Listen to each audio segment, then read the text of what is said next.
took office. Carney replaced Justin Trudeau in March after he resigned. Carney is now campaigning for a seat in Ottawa.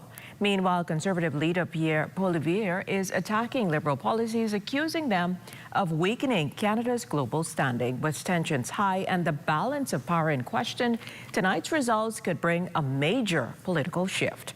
And ahoy from Exuma. The silent partner made plenty of noise this weekend, snagging the Class A title at the 69th National Family Island Regatta. Backed by the Integra Group and captained by the legendary Leonard Buzzy Rule, this Black Point cruise showed serious style and skill on the water. It's not their first rodeo either. They also crushed it at the 2023 Best of the Best Regatta. Captain Buzzy Rule said it best, this wins for Black Point, and boy, did they earn it. Well, today's show is packed and unapologetically bold, from powerful moments in history to the wildest things lighting up your timeline. We're diving into an event to commemorate Black Tuesday, viral moments with the Bahama Beauty. Also hear more from our curriculum medalists and why your workplace wellness should be more than just a buzzword. It's all right here, so stay tuned. You're watching What's Trending.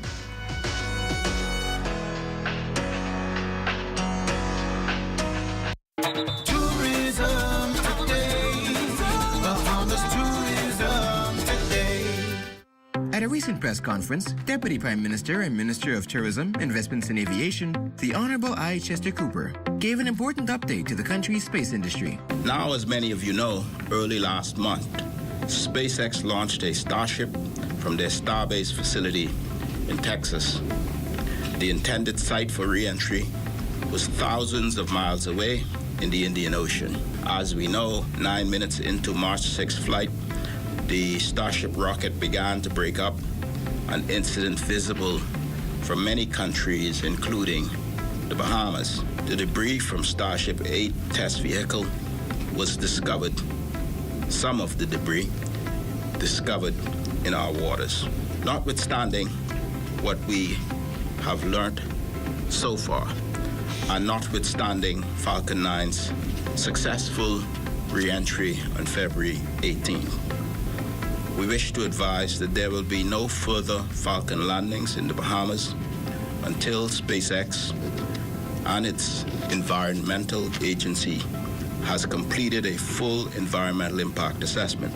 Director of the Department of Environmental Planning and Protection, Dr. Rhiannon Neely, provided more information on the cleanup process going forward. None of the debris reported thus far has been observed or confirmed to be hazardous, and all approvals so far have been given for the export of the space debris for all islands except Eleuthero, which is still a work in progress. We began the work in compliance with our international treaties to ensure that we have now national laws to continue with our environmental protection and provide a framework for national recourse if and when any anomalies occur in the future. For more tourism updates, visit Tourism Today or Bahamas.com. I'm Michael Miller, and this is Tourism Today.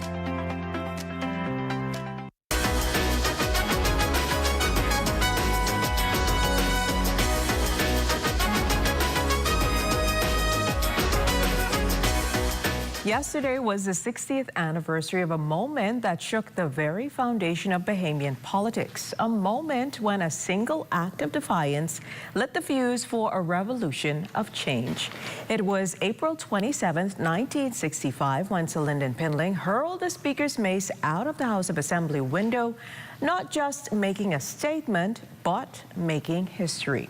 This was Black Tuesday, but beyond the dramatic gesture lies the deeper story of power, protest, and the people's push for justice. Joining us now is Dr. Christopher Curry, Department Head for Social Sciences at the University of the Bahamas, who's going to tell us about the events planned for tomorrow as we commemorate Black Tuesday. Welcome to What's Trending, Dr. Curry. It's great to be here on this show with you. It's great to have you here with us. So 60 years already. Briefly explain to us, what is Black Tuesday and why is it such a pivotal moment in Bahamian history? Well, Black Tuesday is a seminal moment in the Quiet Revolution. That's a term that Doris Johnson coined for the title of her book. And it really reflects a prolonged period of agitation for change. Some would argue, as she would, that it started with the 42 Burma Road riot, and some would say it culminated with the 67 majority rule January 10th, 1967 election, where the PLP became the government and defeating minority government rule in the UBP. But Black Tuesday is one of those moments in that whole progress, that march to majority rule. Well, Black Tuesday is really interesting because here it's a single day. It's a moment. Crowds are gathered in the streets, mostly women. And what has happened is there's a protest because the Boundaries Commission isn't doing anything. The debate about reform of the electoral system, it looks like it's stubbornly being opposed by the government in power at the time, the UBP. Recall that the PLP had lost the 62 election despite winning the popular vote.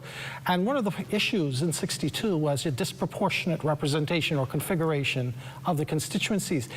So then remind us, who were the key players of Black Tuesday? Because that's the key point. Yeah, the key players in 65 were, of course, Milo Butler throwing the hourglass out of the window and Pinling throwing the mace out of the window. But you have to remember the people in the streets. The crowds are really important. And in the streets, you also had persons like Cecil Wallace Whitfield and other members of the party at the time. The throwing of the mace and the hourglass out of the window would not have mattered, would not have been as significant if you did not have people, hundreds, gathered in Parliament Square below. And a peaceful protest at the time. So what were well, you talked a little bit about it, but tell us more about the political tensions that specifically led up to April 27th. After 62's defeat, the PLP took their campaign international. Pinling went to the United Nations. He also went to other places in the Caribbean and the UK, and basically, you know, exposing the corruption of the UBP and the gerrymandering of the electoral system. They were also calling for a reconfiguration of the boundaries to better represent the population in New Providence versus the Family Islands, to do away with 2- and 3-seat constituencies.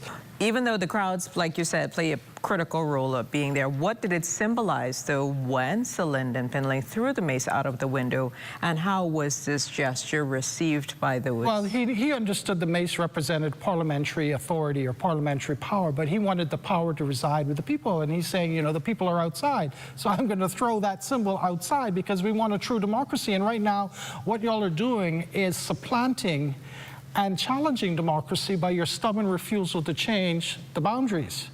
And so that's what he did. So we got to bring it back to the event that is scheduled for tomorrow at UB. You could give us a synopsis of what is to come and what persons. Well, it's not a UB event. It's a Ministry of Education event, and it's being orchestrated from, of course, and supported at the highest level by the minister, Glenys Hannah Martin. And so what is happening is, first of all, we're going to call it a walking classroom. It's really a reenactment, but you're going to have a dramatic recreation, we'll say, in the House of Assembly. You're going to have teachers who are going to be speaking to about 100 to 150 students, bussed in private and government schools. And from there, after they've done the reenactment of the mace and hourglass being thrown out, we're also going to march to Southern Recreation Grounds, because that is exactly what they did in 1965. And then the other thing that's going to happen, once we get to Southern Recreation Grounds, around 11 o'clock, there's going to be a program to launch our history book. And that is very important because the history book is one of a kind.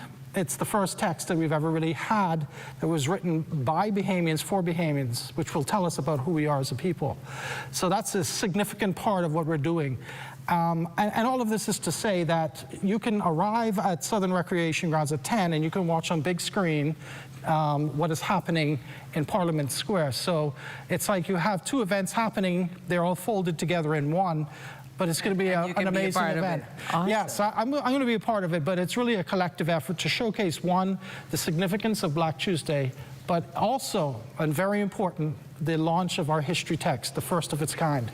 Well, thank you so much, Dr. Gurry, for reminding us about the importance of Black Tuesday and an exciting event that's going to take place tomorrow. Thanks again for joining us on What's Trending. Truly appreciate it. Thank you.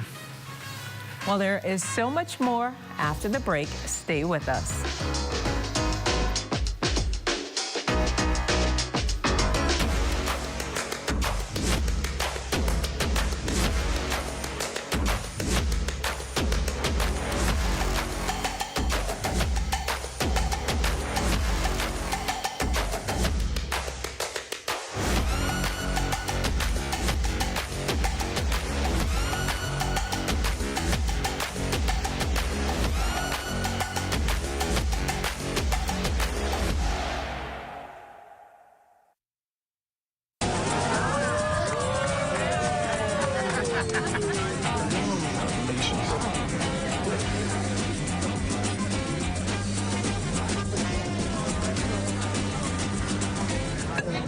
diet-friendly special?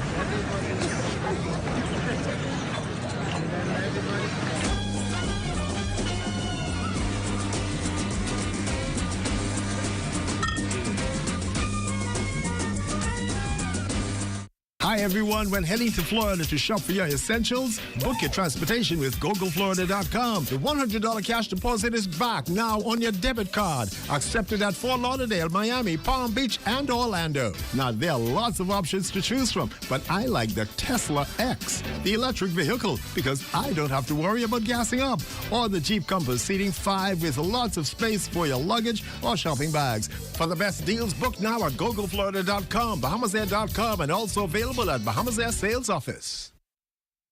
If you've got termites and need to get rid of them fast, trust Rentokil Initial. With over 60 years experience in the Bahamas, the global brand, training, and expertise can't be beat. Only Rentokil Initial gives you a 3-year warranty and payment plan options on termite fumigation. No one can match the range of treatments we offer, such as fumigation, pre-construction treatments, termite monitoring, and more. No matter where you are in the Bahamas, we will come to you. When it comes to complete termite eradication, there's only one name, Rentokil Initial.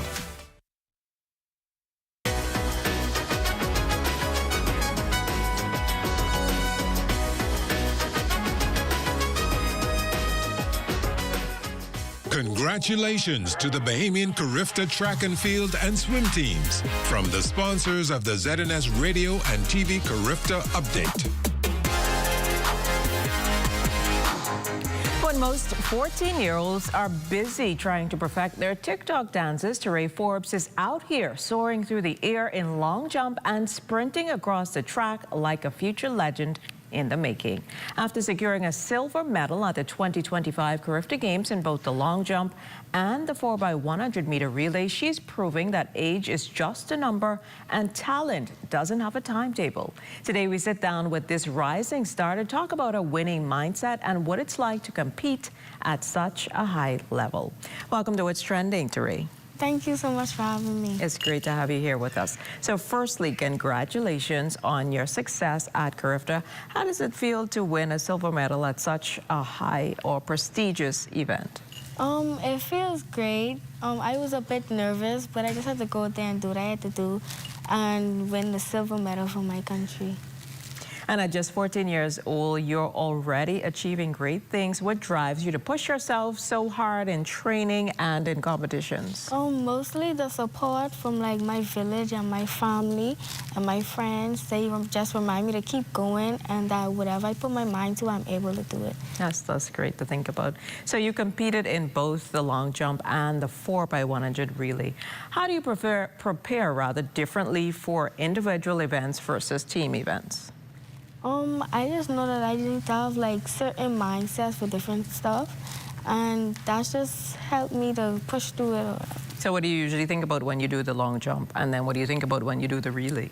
The long jump, all I gotta do is remember like what my coach tell me to do is like during practice, and like my sprinting for the 4x1, I just gotta remember to push out and execute and do what I basically did in practice.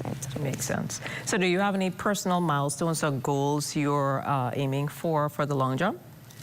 I just really want to hit the 6-meter mark by next season or this current season, and just to go there and do my best and do the best that I could.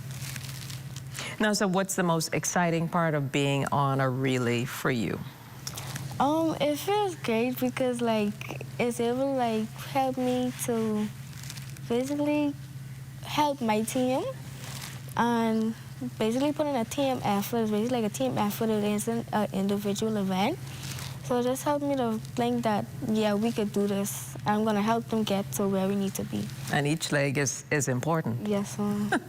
So lastly, competing with the Bahamas on your chest, what kind of pride does that, pride or pressure does that create for you as an athlete? It feels like a lot of pressure because like it's a lot of people watching me. Like that's how it feels. Like a lot of people watching me, and some people look up to me. So it's just. That's a lot to manage, yes. But you're happy for what you did. Yes, ma'am. Well, Teray, a huge congratulations on your silver medals at the Carifta. Keep doing what you do. Keep soaring, because the best is definitely yet to come. Yes, ma'am. Thank you. From trending tweets to viral heat, if it had the internet buzzing, we've got it right here. After the break, it's time for What's the Buzz with the Bahama Beauty. Stay tuned. The Bahamas. The weather is hot, but not as hot as the ZNS summer packages. Get ads on ZNS TV or ZNS Radio Network or the TV community page, or a combination of all three. ZNS has got you covered with great prices, whatever package you choose. Book before June 7th and get the local Federation Championship Baseball bonus full of all kinds of extras free of charge. Contact your account executive or call ZNS Sales at 502-3800 today. Hot summer package rates valid until July 31st.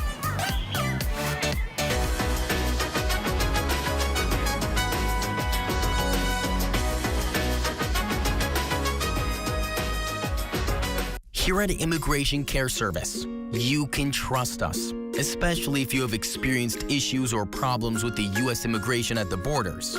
We'll do our best to provide options and solutions to immigration roadblocks so travelers can continue visiting the U.S. and residents can continue living their lives in the U.S. without worries. The best part? Our services are affordable and accessible. Take the mystery, confusion, and fear out of your immigration concerns. Contact Immigration Care Service today.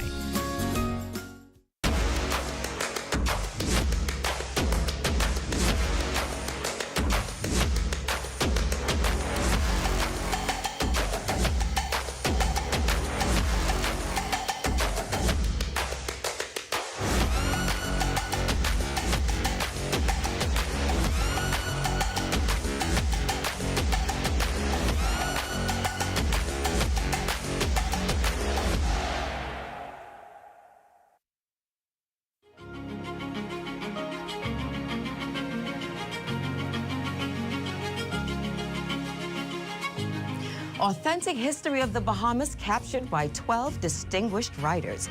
Join us for the official launch of the new modernized Bahamian History High School textbook, which encapsulates the journey from whence we came to the modern Bahamas. Tune into this channel for the launch that promises to be educational, entertaining, and transformative as we celebrate our rich history pre- and post-independence.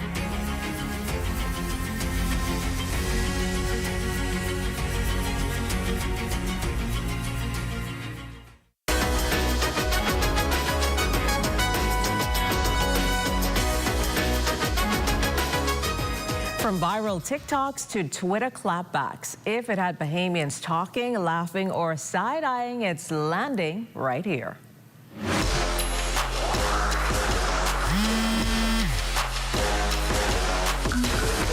I'm the Bahama Beauty, and here's What's the Buzz for this week.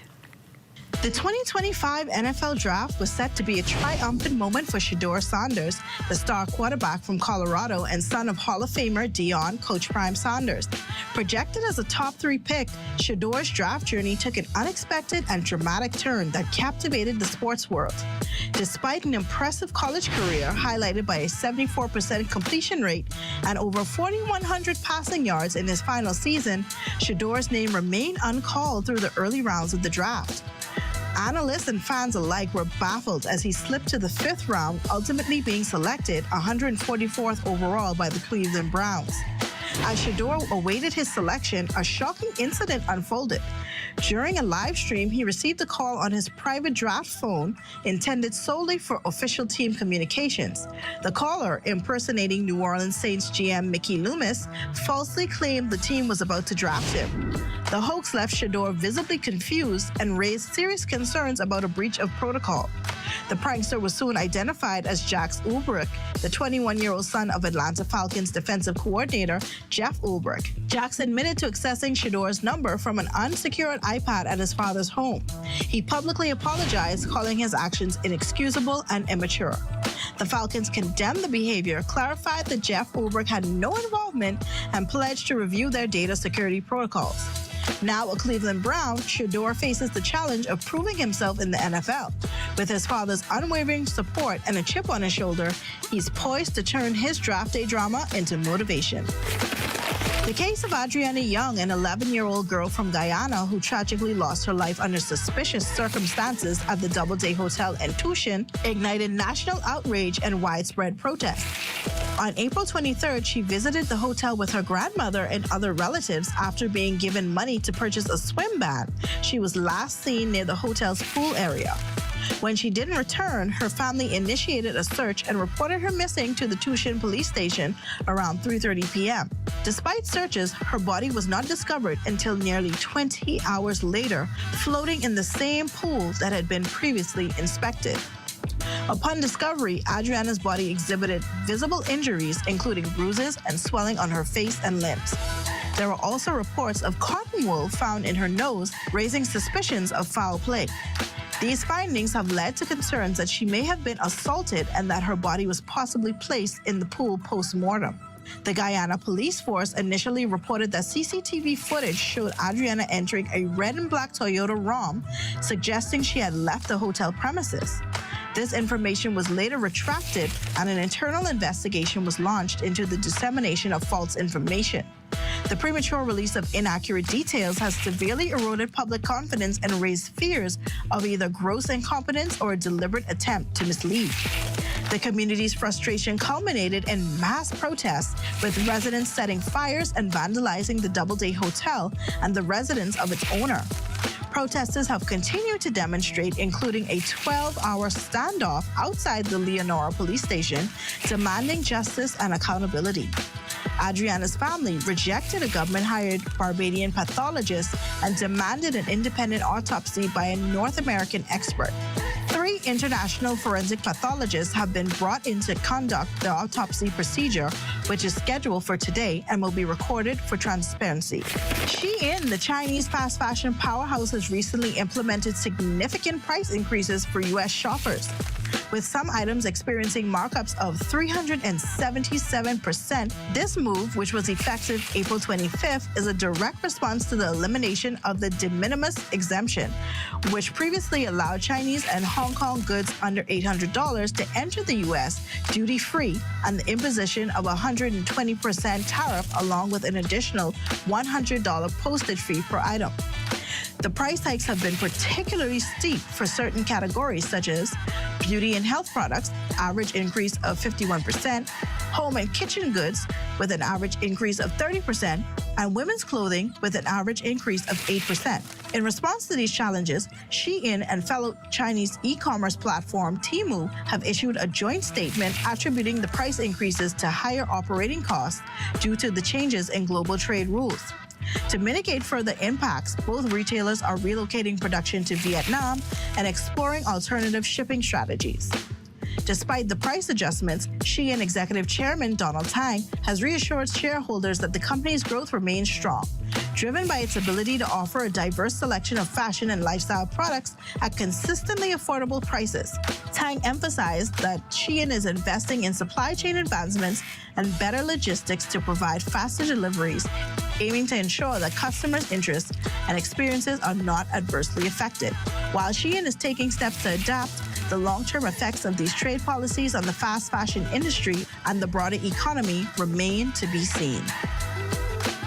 Today, April 28th, is World Day for Safety and Health at Work, a day recognized globally to raise awareness of the importance of protecting workers, creating healthy workspaces, and promoting a culture of safety.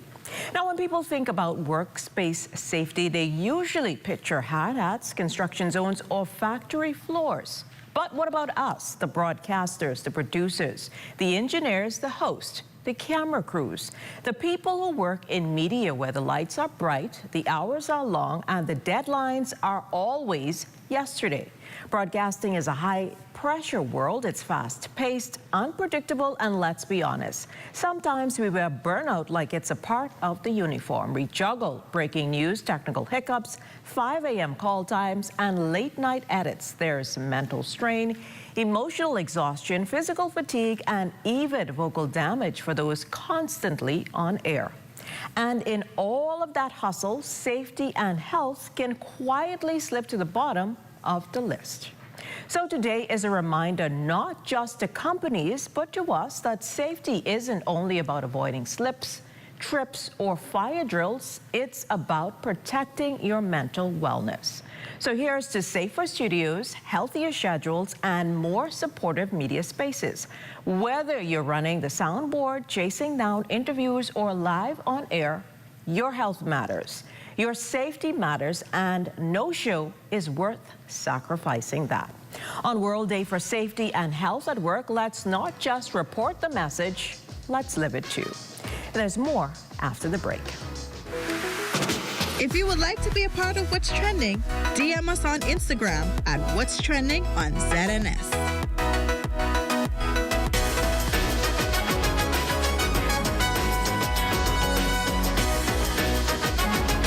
We're here at the Nassau Village Community Center project, where over the past 17 months, we've hired over 20 Bahamian subcontractors to bring this beautiful project to fruition. I've been living in Nassau Village for more than 19 years, and to see a project like this bring great joy and pride to me. This state-of-the-art multi-purpose community center will serve as a crime-fighting initiative in the community. Also help with the education of our kids in this community and a hurricane shelter. Yeah, and it also shows what we as Bahamians can achieve when we work hand in hand with each other. We have the technical know-how, and we can pretty much deliver on any project here in the Bahamas or in the world. Bahamas Stripe and the Bahamian Company, they prove that they believe in Bahamians. Based on the outcome of this project, I don't think they're disappointed in giving a small person an opportunity to do a job such as this. The more opportunity they get, the more opportunity we will get. If you look around and see the work done so far, it just shows what we as Bahamians can do. Hello everyone, this is Tony Williams back with a special promotion from BahamasAir.com and GoGo Florida.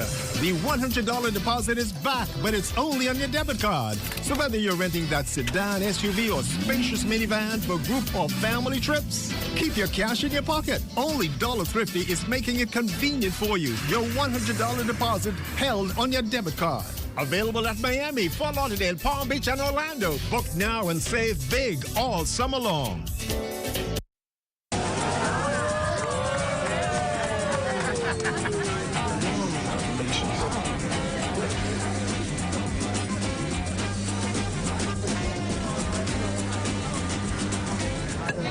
Diet-friendly special.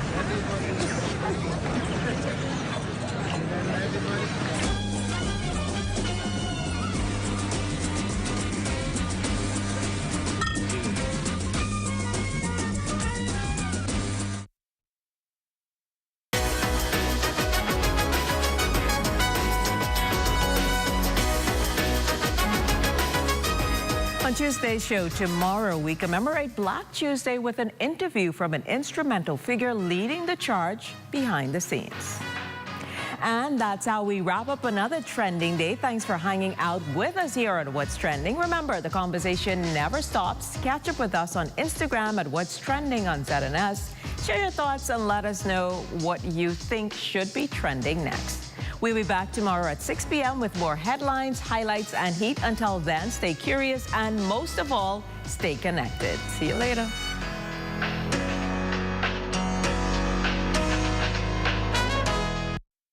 At the Broadcasting Corporation of the Bahamas, I'm Clint Watson, and this is ZNS.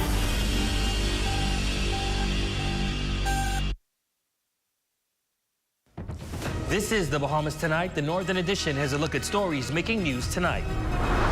The government signs a heads of agreement with Western Atlantic University School of Medicine. Also, the Ministry of Grand Bahama backs the Afro-Caribbean Trade Show in Ghana. And a parent accuses a local primary school of mistreatment. Educational officials respond. The Bahamas Tonight Northern Edition starts now.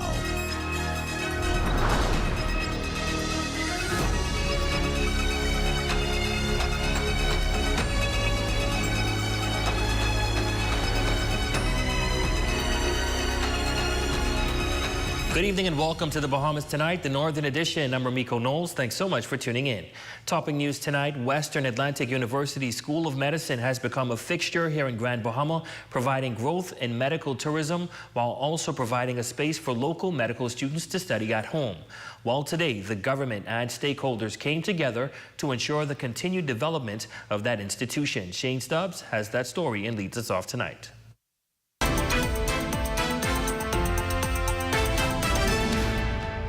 we are building a healthier Bahamas. It's a golden day for Western Atlantic University School of Medicine as a heads of agreement signing was held on the campus, allowing the institution to continue chartering a way forward for the future of medical care, further expansion of its facilities, and opportunities for medical students.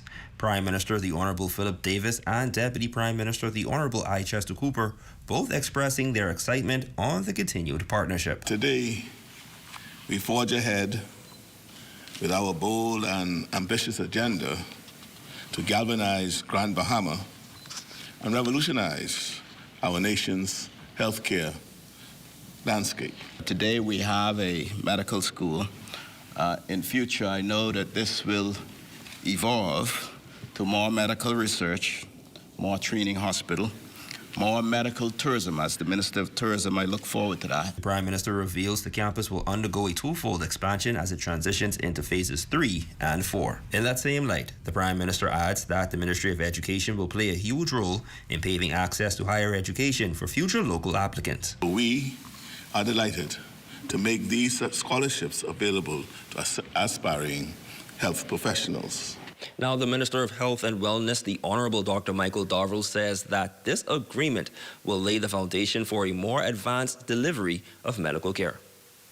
I believe WASM is a part of the government's vision, and we welcome you with great anticipation and enthusiasm as you move swiftly to plot the way for further development here at this wonderful site.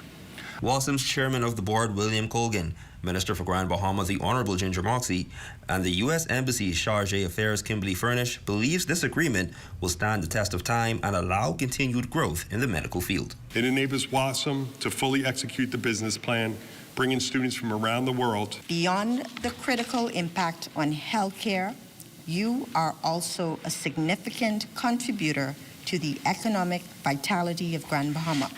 WASM will be a beacon for young doctors across our countries. It will strengthen healthcare, boost our country's shared economic prosperity, and inspire new dreams. For the Bahamas Tonight, the Northern Edition, I'm Shane Stubbs. Thanks, Shane. Well, the Ministry of Grand Bahama has endorsed the Afro-Caribbean Global Business Trade Show, which took place in Ghana this week, calling it a powerful platform for economic empowerment, mutual investment, and global trade collaboration. Amongst the official delegation is Parliamentary Secretary in the Ministry for Grand Bahama, Kingsley Smith, who said connecting with Africa will propel the plans for the Afro-Caribbean marketplace here in Freeport. Felicity Darville reports from Ghana.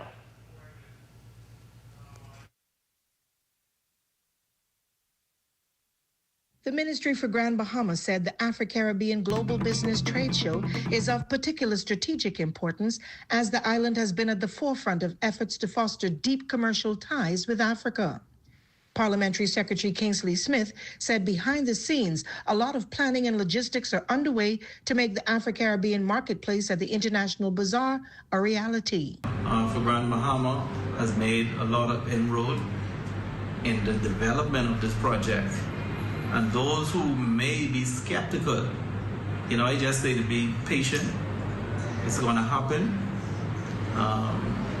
and it's going to be great. And it's going to be great for the Bahamas. And that's one of the things. No matter who is the government, we are all one. And we should all want our government to succeed. Because if it succeeds, then we all win. Smith is elated about the prospects of meaningful connections with the motherland. Even though this is my first time, I feel comfortable, feel at home. A lot of the things that you see home, you see here, you see the same type of action. And so at the end of the day, we all are one. This is who we are. This is where we come from. This is where it all began for us.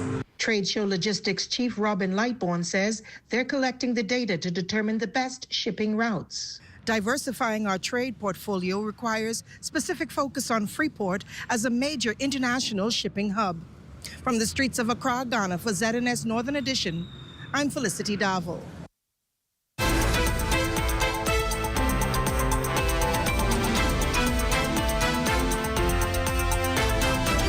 To a a ZNS exclusive. It's a post that went viral on social media concerned parents of students at Hugh Campbell Primary School, alleging that the school is enforcing inhumane and excessively strict rules, raising questions about student welfare and prompting calls for an urgent investigation by education officials. Our Shalia Roll has this investigative report. A group of concerned parents of students attending Hugh Campbell Primary School are voicing their growing frustration with the school's youngest students, stating that the school rules are overly strict and some even calling it inhumane. I'm told that's not teacher's responsibility. I'm told that's my responsibility. I'm told to not make my problem the school's problem. I've been hung up on. I've had the classroom door slammed in my face numerous times. I've been ignored, and I'm just at a point to now where I'm tired. A wave of concern and outrage is spreading across social media following a viral post detailing a series of disturbing allegations involving the government's preschool program at Hugh Campbell Primary School. Among them, the signing in of the preschool students.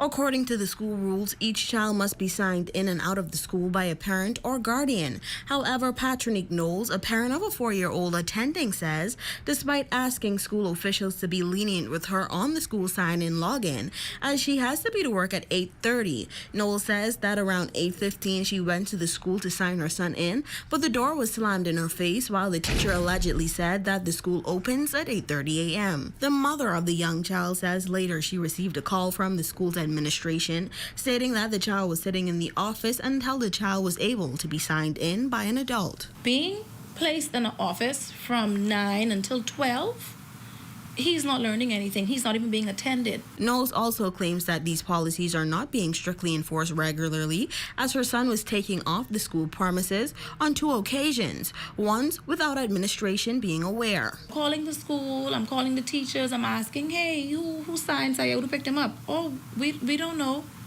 What do you mean you don't know? Who picked up a 4-year-old boy out of a preschool but he has to be signed out? Knowles voiced some of her concerns on social media, stating that her son was denied access to field trips and also claiming that her 4-year-old was taken to the police station and left there by himself after being told that a ride was en route to the school.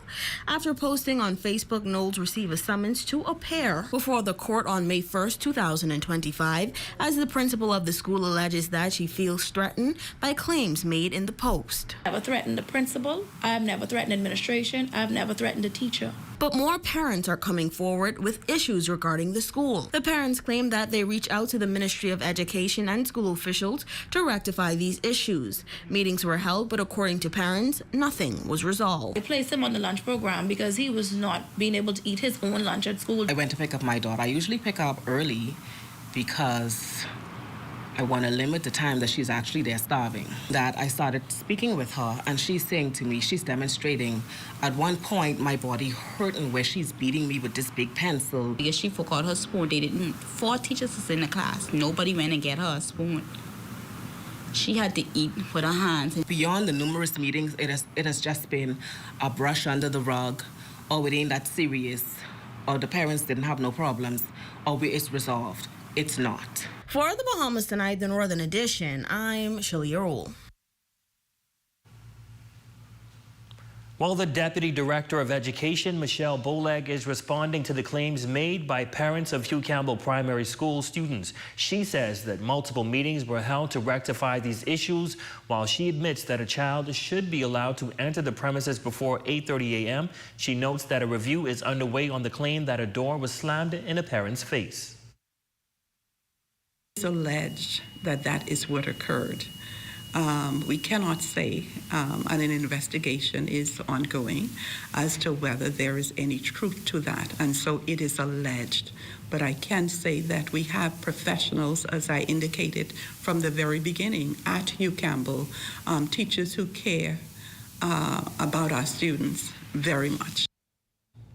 Mounting concerns from parents includes the preschoolers not eating snacks or lunch due to the healthy snack policy and teachers not assisting the children with warming of food. The deputy director says that it is simply not the job of the teachers to assure that lunch for the 4-year-olds are heated, but adds that parents must provide thermoses for lunches to be kept warm.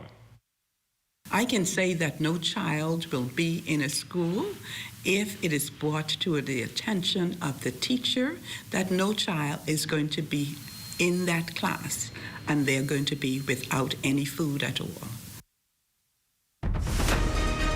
And still to come. When we come back, the business community reflects on the life of a business mogul. That story, sports, and more when we return.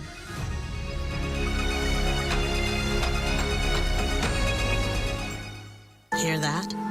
If you listen closely, you can hear the heartbeat of a nation. That unique sound of a great country pounding with colorful history, a rich culture, and unwavering ambition. When you look around, you recognize its pulse, the people who love to celebrate, who identify with triumph, a people who know how to be our brother's keeper. Commonwealth Bank, built by Bahamians, here for Bahamians, Bahamians helping Bahamians. Come on down and see what Dolly Madison has in store for you. Renovate and rejuvenate at Dolly Madison.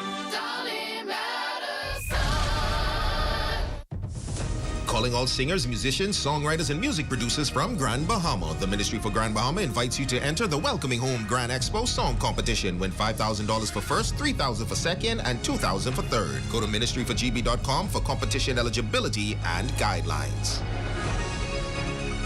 Get ready for the Freeport Business Expo Tourism Edition 2, happening May 1st and 2nd. Network, explore, and grow with top industry leaders. Register today at freeportbusinessexpo.com.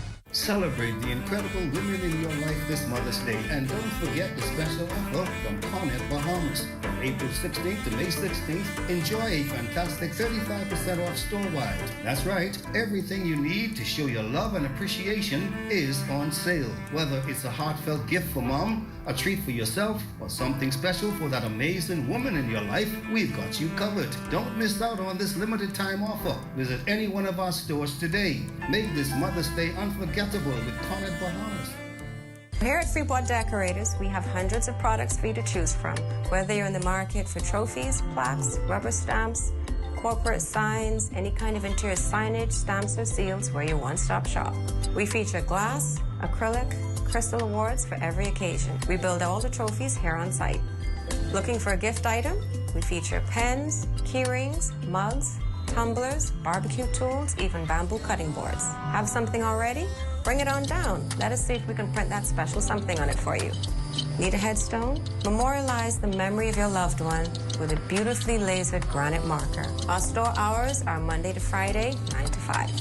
We focus on customization. So if you have an idea or a new concept, bring it on down or call us at 352-5557 or even WhatsApp your idea to us at 646-0777 and we will do our best to make your awards and recognition ideas a reality.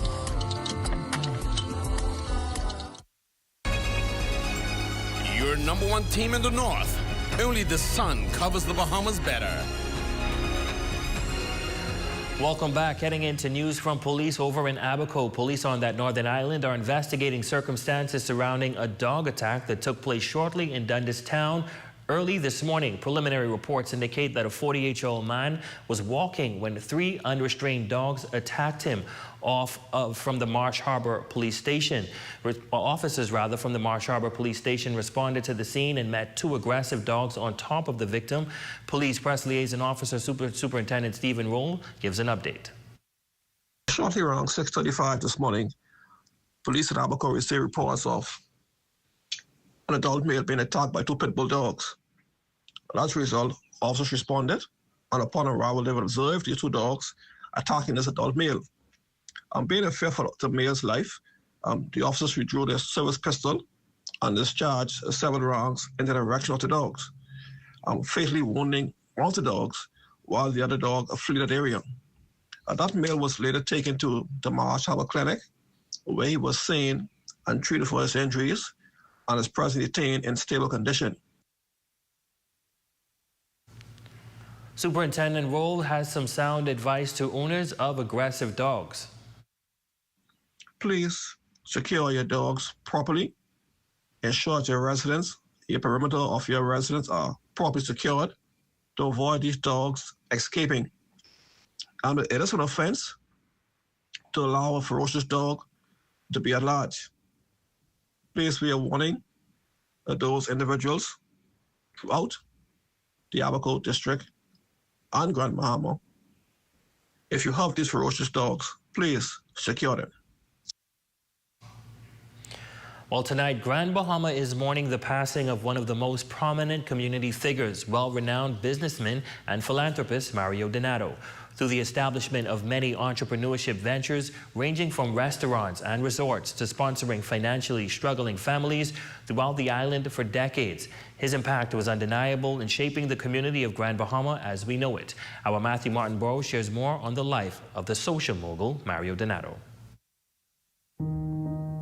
Generosity, insightful, and respectful are just few adjectives to describe the character of iconic businessman Mario Donato.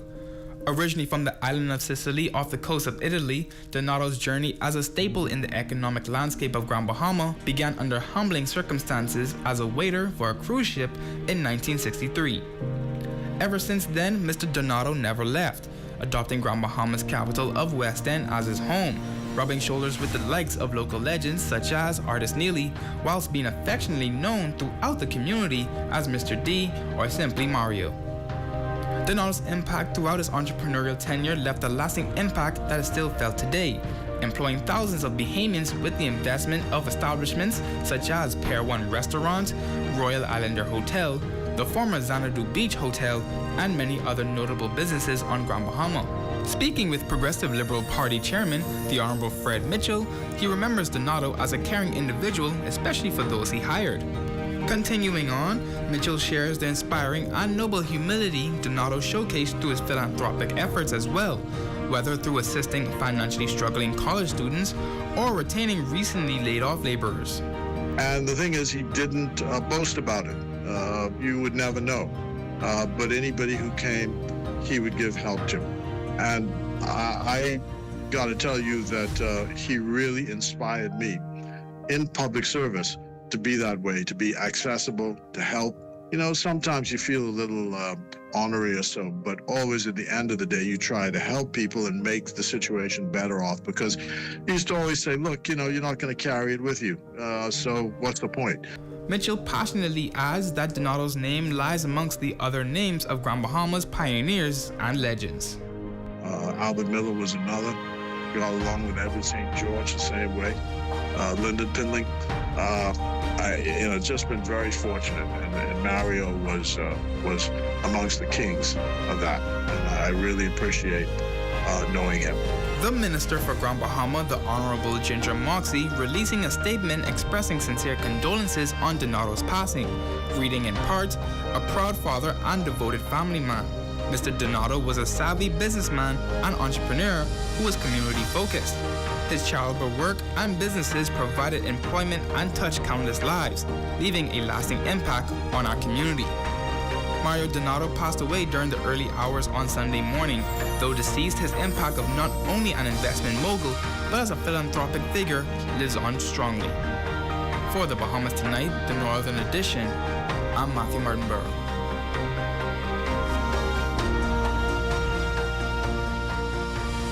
Our thoughts and prayers is with the family. May his soul rest in peace. And that's a look at stories making news. Here's a check on your health is wealth.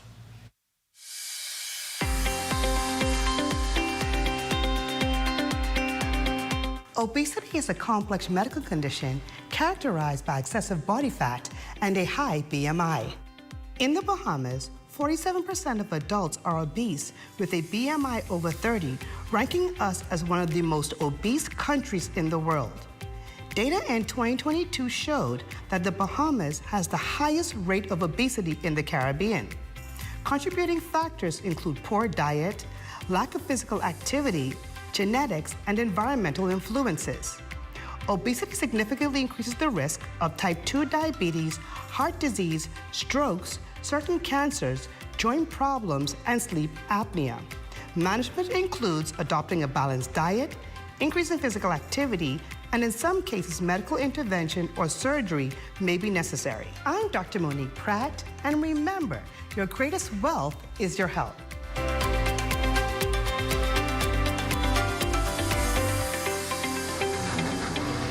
All right, it's now time for a check on sports. Jay, regatta just over, a lot of things happening. I was going to just say, man, welcome back. I know you had a good time. A burn up with a back. But coming up in the sports rivalry continues between Freeport and New Providence Rugby, and also 2 high school players made their college commitments. We'll see where they'll be going next season to play in the fall. All right, good stuff. Sports is up next, right after this break.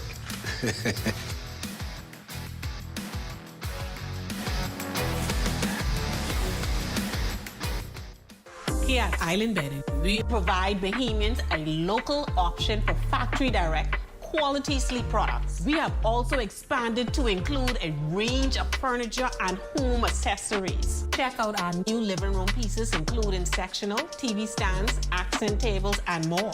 Come on down to Island Bedding and feast your eyes on prices you have to see to believe. Located at number 5 Queens Highway, across from Caribbean Veterinarian. Journey to a serene oasis. Relax. Rejuvenate.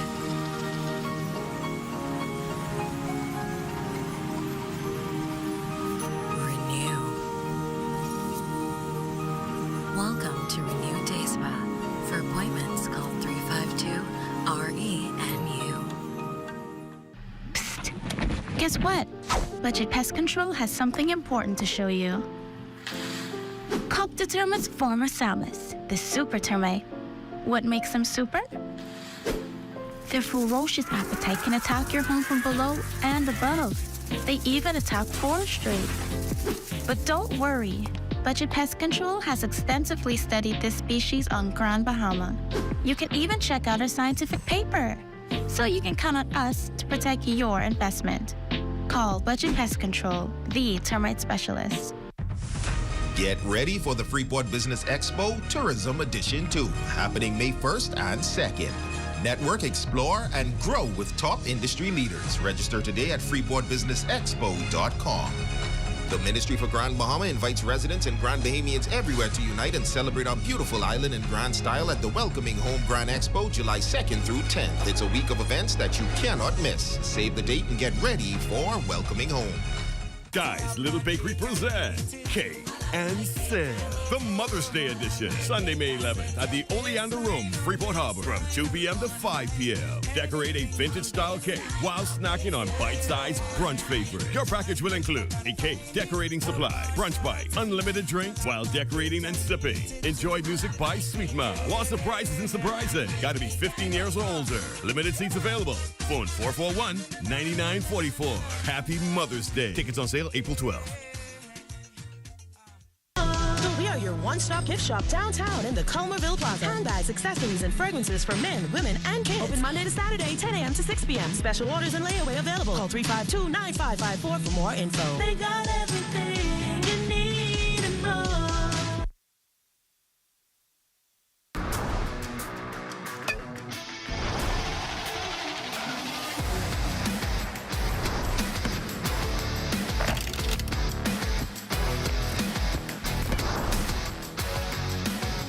Good evening, ladies and gents. I'm Jay Philippe, and welcome to Sports. Topping Sports, the Capital Union Bank Cup final played on Saturday at the Freeport Rugby Club between the visiting Cuckoos from New Providence and the home team Freeport. After a highly contested game, Freeport came out as the champions, winning this one 31-7. It's always good to win, right? We don't, biggest problem here is we don't have enough games on a regular basis, and all our kids are. We've got a really young squad, so anytime you win with a team, it makes them a bit more enthusiastic to come back and practice and play again. So a win would be good for everybody. We've spent some money on the club the last few years since Dorian, where we lost the roof and lots of the other bits and pieces. So it's all good. We got some good sponsors with Sands and Alive and Union Bank. So it's all been good. Next in sports, 2 high school teammates from Sunland Baptist Academy will now be college teammates this fall, as both Jermaine Woodside and Jason Williams will be attending Spoon River Community College in Illinois on a full basketball scholarship. I just want to thank my mommy, Shalina Russell, for always being there for me. That's right.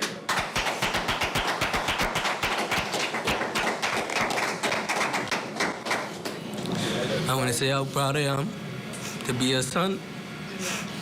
And everything I do is for you. Always being there for me, for school, for basketball, for life, bad times, good times. I just want to say thank you and how proud I am of you for being the woman you are. First and foremost, I want to thank God for allowing me to be here and get this opportunity. I want to thank my family, my mother, daddy, grandma, grandpa, and my aunties and uncles for pushing me. I want to thank my coaches for pushing me hard and training me.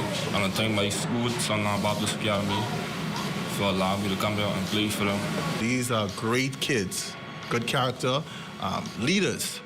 And so I'm so happy to would have played a part in their lives, for them to be in this position. Ladies and gents, that's your quick check on sports. Your Facebook friend of the day is next. I'm Jay Philippe. As always, be blessed.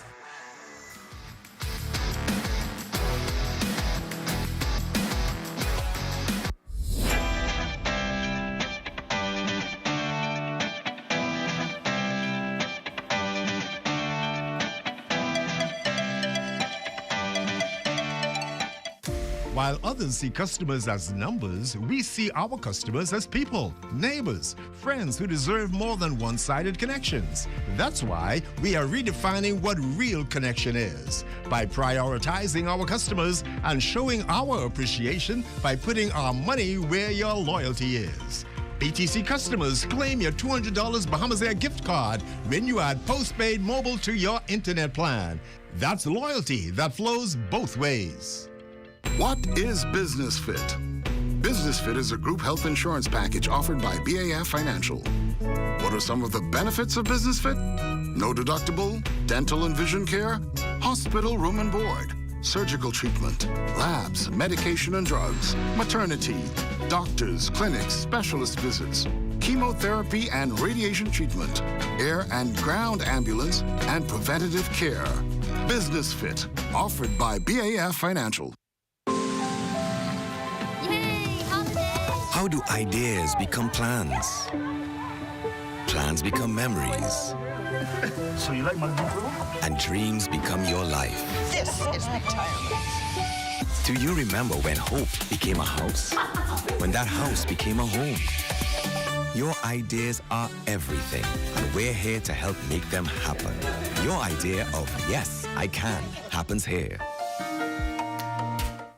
A new era is dawning in Grand Bahama. An opportunity, it's knocking louder than ever. Introducing Tract B, Bahama Reef Yacht and Country Club, Unit 1.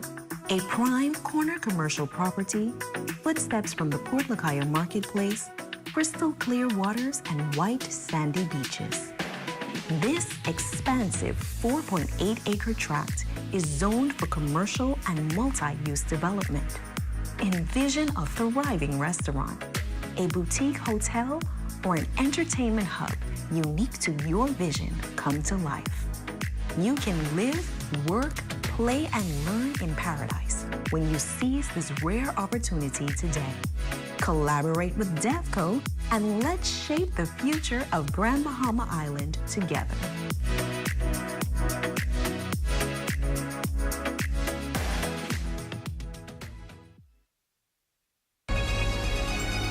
Your #1 team in the North.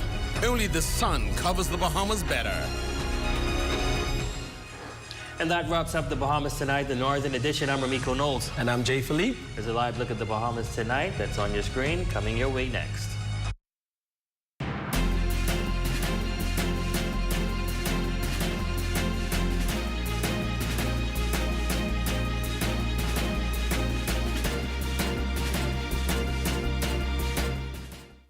Summer in the Bahamas. The weather is hot, but not as hot as the ZNS summer packages. Get ads on ZNS TV or ZNS Radio Network or the TV community page, or a combination of all three. ZNS has got you covered with great prices, whatever package you choose. Book before June 7th and get the local Federation Championship Baseball bonus full of all kinds of extras free of charge. Contact your account executive or call ZNS Sales at 502-3800 today. Hot summer package rates Valid until July 31st. It's time to grow your church. Time to extend your message to all the islands in the Bahamas, into the Turks and Caicos Islands, and to the world via the ZNS app and website. It's time to broadcast your church's services on ZNS TV. To help you with that, ZNS has some exciting new packages with very good prices. It's time to call 502-3813 for details. At the Broadcasting Corporation of the Bahamas, I'm Clint Watson, and this is ZNS. News is brought to you by the new BTC. Fiber is here. Faster, stronger, more reliable. Together, we are unstoppable. Switch today. Coming up in the Bahamas tonight, left on the sidelines, the story of why a celebration for the healthcare sector was upended by protests. Also, what's behind the slowdown in first quarter economic growth? The central bank governor has that answer, as well as continued downside risk. The Bahamas tonight, the national report starts now.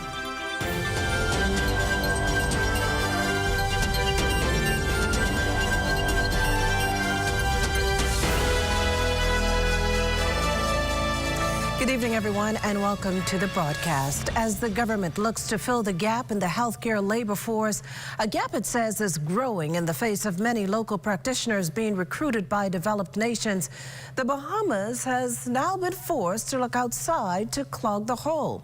After a year-long search, the Ministry of Health and Wellness today welcomed more than 40 nurses, many of them from the African nation of Ghana, as well as 14 physicians, again, some Bahamian and Ghanaian.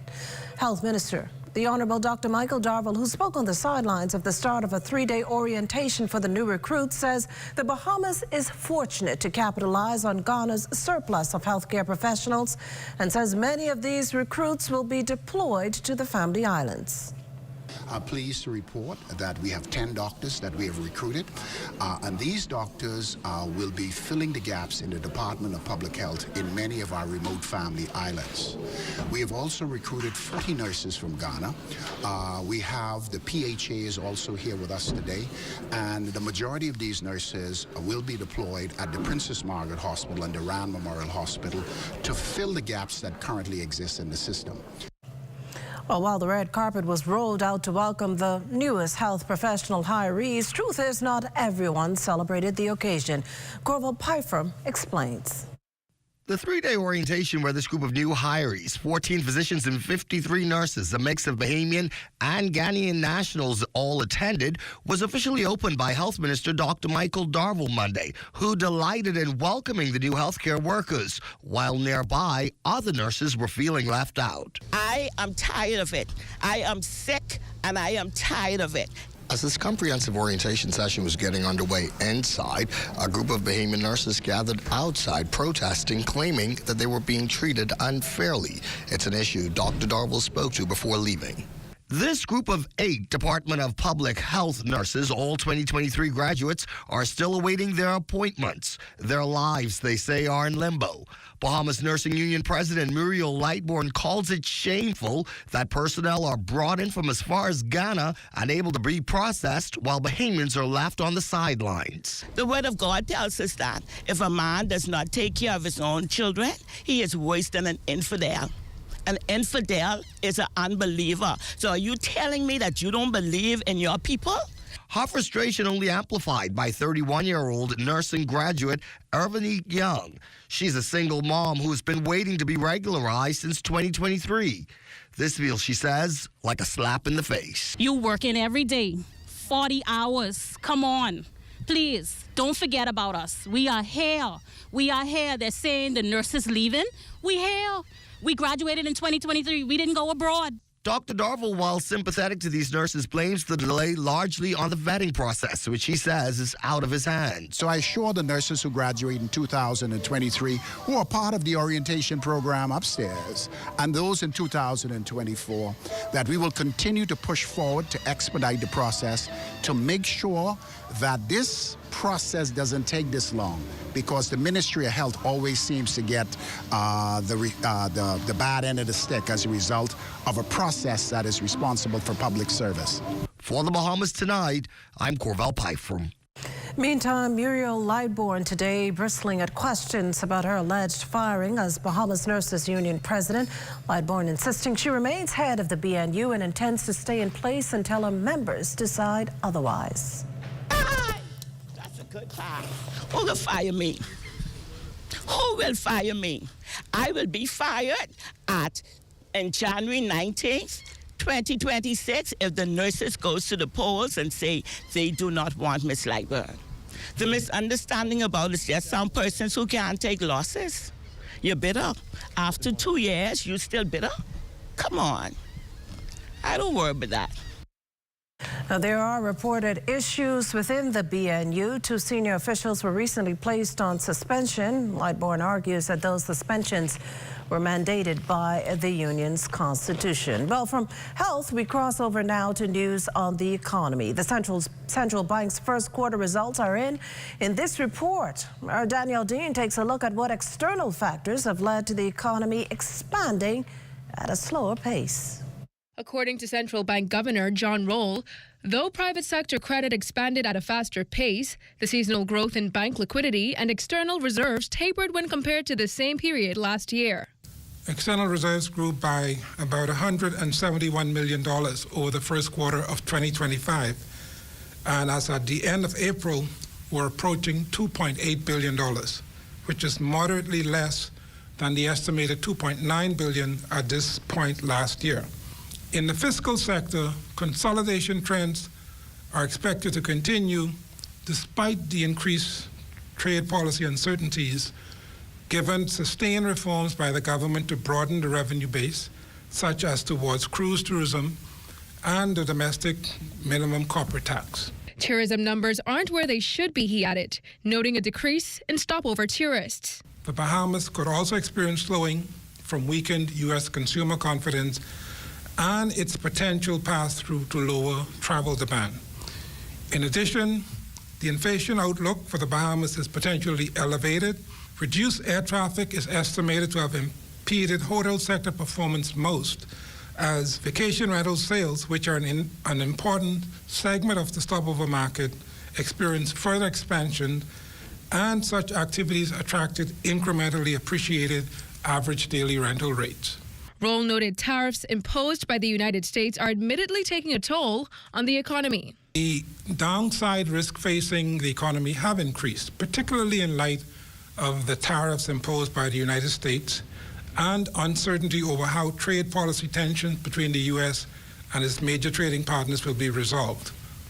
Nevertheless, the likely magnitude of trade policy uncertainty on potential outcomes for the Bahamas still do not justify any precautionary response by the central bank in terms of either monetary policy or prudential measures in regards to the banking sector. Reporting from the Central Bank of the Bahamas for the Bahamas Tonight, I'm Danielle Dean. Meantime, focus is being placed on inter-island connectivity. And for that, the government's embarked on a national bridge enhancement program that would see to the construction and rehabilitation of bridges in Exuma, Andros, and New Providence. We understand the initial phase of the engineering designs have been completed, but the final financial approvals are pending. Works and Family Island Affairs Minister, the Honourable Clay Sweeting, spoke to the need and importance of the initiative while leading a tour of the ferry bridge in Exuma. We're looking at doing a national bridge program where we're looking at 3 bridges in Exuma, 3 bridges in Andros, and 1 bridge in New Providence that connects to the LJM Maritime Academy. where we're looking at transforming how we connect these islands. So this is an exciting time. We have a team from the UK. We have a few acro bridges throughout the Bahamas. I think two, one in Abaco, one in Spanish Wells. That seems and proven to be convenient and budget-friendly in the way that they're constructed. UK-based infrastructure firm Amy Consulting, with expertise in sustainable bridge construction, has been assigned the project. As indicated, Managing Director Alex Gilbert elaborates on the site tour of the ferry bridge in Exuma. We're looking at ferry bridge. We're looking at how we can replace this bridge for a long-term future of the Bahamas. So we're undertaking some geotechnical work to understand the rock conditions. We're undertaking topographical surveys because we're going to put a new bridge in here. So we'll bring in it's like a steel bridge that is bolted together, and we'll be able to push that out across the water, dual carriageway, and then we'll be able to take the old bridge down, but make sure we've got connectivity between the islands. Meantime, after years of anticipation, the Water and Sewage Corporation slated to begin a significant infrastructure initiative aimed at enhancing water services for residents of Elizabeth Estates and Seabreeze. West Calix Forbes tells us more. Joe Farrington Road stretches approximately 3.5 miles and is an access route that features a mix of residential and commercial properties. Its strategic location makes it a bustling area for both vehicular and pedestrian traffic. The government has made it a priority to invest in critical infrastructure, not simply to repair what is broken, but to build stronger, smarter, and more sustainable systems that meet the needs of our people today and into the future. We acknowledge how long the residents of Joe Farrington Road, Seabreeze, and Elizabeth have waited for this. We know patience has not been easy, especially when essential services haven't kept pace with the needs of the growing community. You have lived with this inconvenience and, in some cases, real hardship that comes with the basic system that falls behind. The project will begin with the installation of new water mains expanding to Lily Bay Drive. Following the completion of the underground work, the affected roads will be resurfaced. Addressing long-standing concerns about the water reliability and road conditions in the area. We will be installing approximately 6,000 feet of new 10-inch diameter PVC water mains along the full stretch of Joe Farrington Road from Bay Lily Road in the west, Seabreeze, Cool Acres to Fox Hill Road in the east. This will be completed by upgrading piping in the adjoining side corners, including some 100 feet of 8-inch PVC mains, some 100 feet of 6-inch PVC mains, 300 feet of 4-inch PVC mains, and 200 feet of PVC mains along the side streets.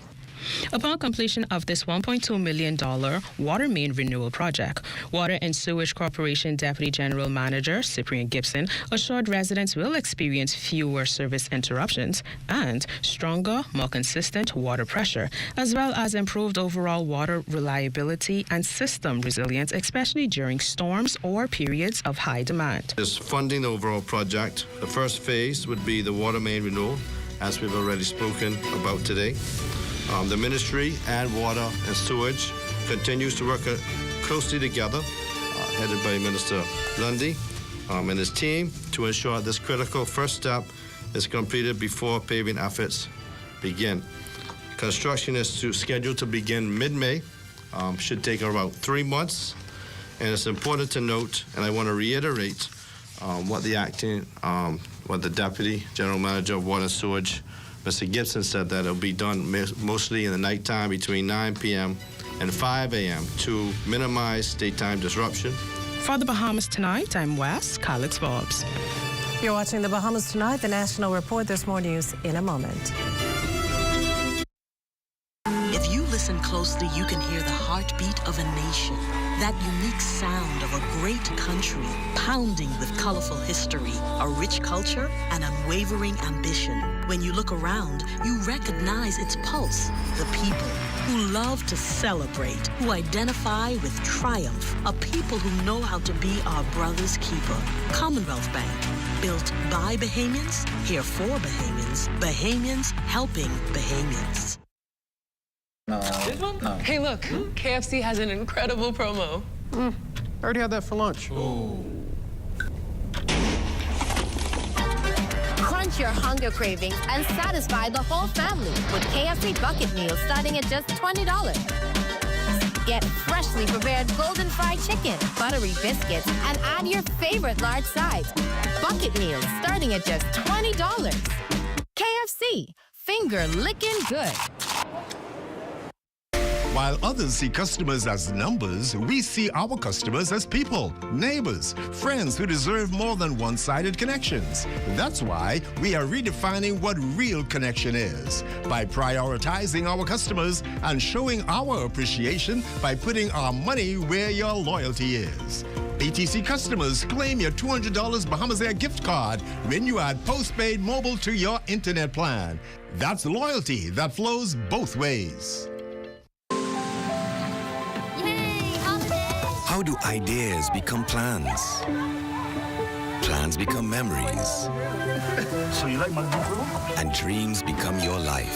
This is retirement. Do you remember when hope became a house? When that house became a home? Your ideas are everything, and we're here to help make them happen. Your idea of yes, I can happens here. What if I told you Wendy's has a new burger? With a flavor so secret, it's almost too delicious to handle. Well, now it's time to unlock that flavor. Try the new sweet and smoky barbecue cheeseburger. We can't tell you everything, but we can tell you that it's packed with flavor, including our secret barbecue sauce. Try the new sweet and smoky barbecue cheeseburger today. Available for a limited time. Limited time. Limited time.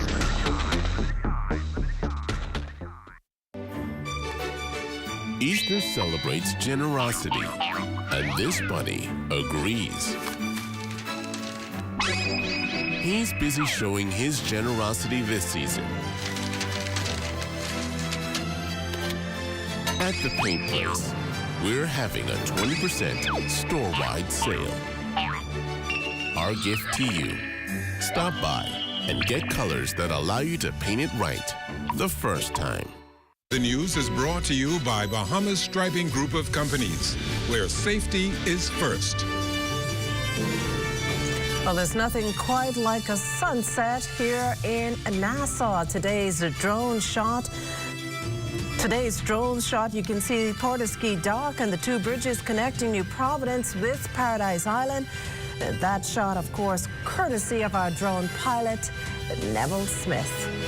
Welcome back. The mining bill gets the approval of senators. The legislation recently passed in the lower chamber is expected to ensure the country's natural resources are properly monitored and protected while enhancing transparency in line with international best practices. It comes amid high mining activity in the country in terms of sand, gravel, and crushed stone, commonly used in the construction industry. Leading off today's debate, Attorney General Senator the Honorable Ryan Pinder, who among other things noted that a Department of Mining will be established. Now, that department will be responsible for maintaining a register of all persons holding mining licenses and permits issued by the department. This is a very important point because we frequently hear from the Bahamian public that there's mining activities going on throughout the country, in certain instances, primarily sand mining, and questions on the transparency. Do they hold the license? Are they in the area in which they hold their license? Are they allowed to conduct the scale of activities that they're doing? And there's no transparency under the current regime that will allow an interested party to be able to make these inquiries and get an answer. Other key components of the bill: increased revenue generation and more public-private opportunities for stakeholders. Proper assignments of mining operations are also tied into the legislation in order to better protect the environment and promote sustainability of the sector. However, Leader of Opposition Business in the upper chamber, Senator Darren Henfield, raised this concern. If you look at this act, and I took my time and went through it today, and I marked every place where someone has to say the minister responsible. And I got tired marking the spots. I really You got to see the minister about a license. You got to see the minister about this. You got to see the minister about that.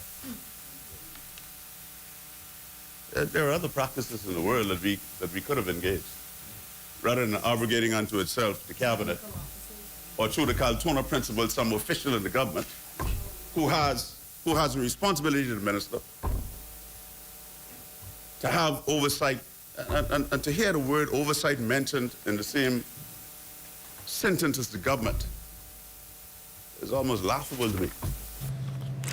In other news, Cyril Saltao's making quite a name for himself here in the Bahamas. From all reports, he escaped lawful custody just after 6 Sunday morning while receiving medical care at the Princess Margaret Hospital. Now, soon after learning of Saltao's escape, though, the Bahamas Department of Correctional Services dispatched a search team. It was not long after that corrections officer captured the escapee at his last known residence. He was promptly returned to the prison Fox Hill compound.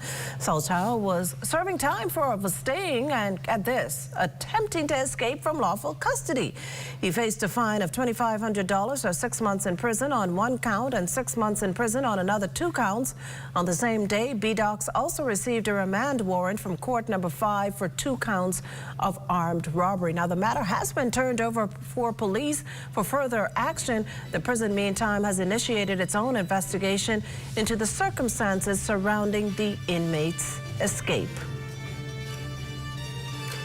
This portion of the news is brought to you by Folk Call Smart Pass, the smart way to pay at the pump.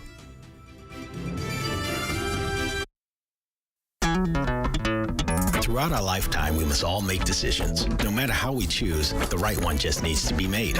Like having J.S. Johnson Insurance Agents and Brokers as your insurance partner. We've been serving the Bahamas for over 100 years. Whether you need home, motor, marine, or commercial insurance, make the right decision. Call 397-2100 or visit jsjohnson.com. JS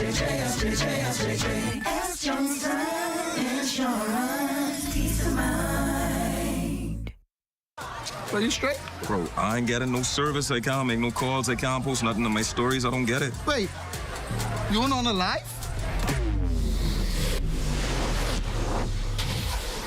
Shad, come, let's fix that. Come. This one needs saving. Pour them over, please. Say less. Sign up today. Enjoy 5 gigs on us with select prepaid plans when you port your number to Alive, or 3 months free Alive fiber services when you port your landline.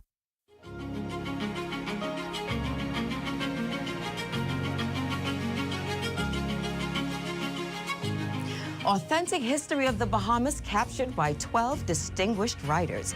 Join us for the official launch of the new modernized Bahamian History High School textbook, which encapsulates the journey from whence we came to the modern Bahamas. Tune into this channel for the launch that promises to be educational, entertaining, and transformative as we celebrate our rich history pre- and post-independence.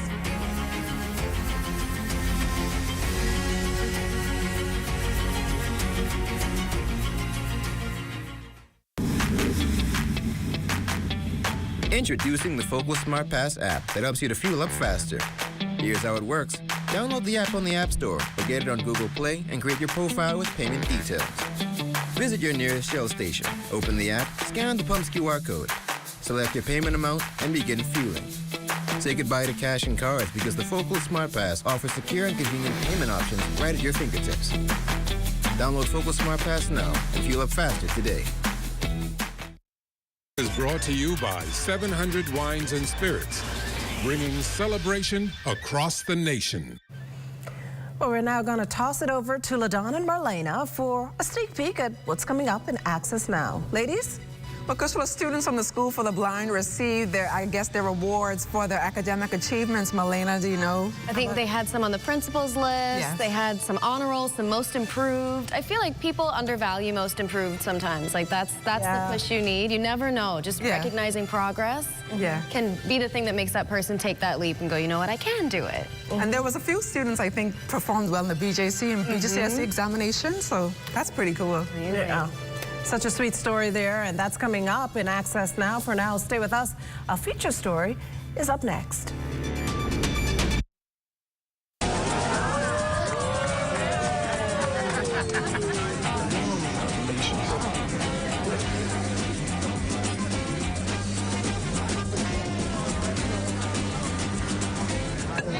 diet-friendly special?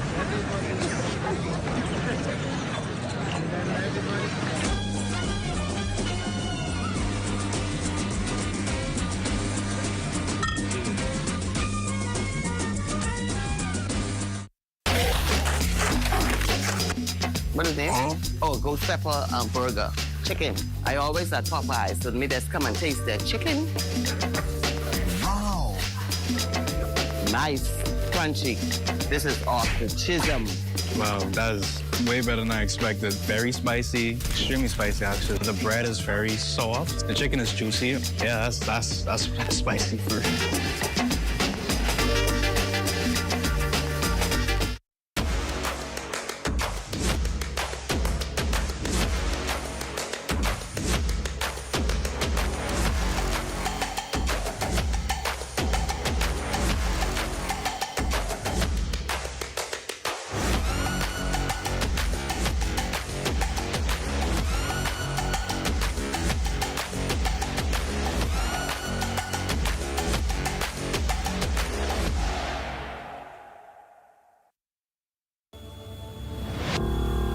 We're all in this boat together. It takes a team to do it. It doesn't take one person or 3 people, 5 people. It takes a team of people to pull this thing off. We have about 72 employees in Freeport, and the rest are in Nassau, Abelkona, Luthra. A total of over 165. A lot of people are not aware that Sans is brewed here in the Bahamas.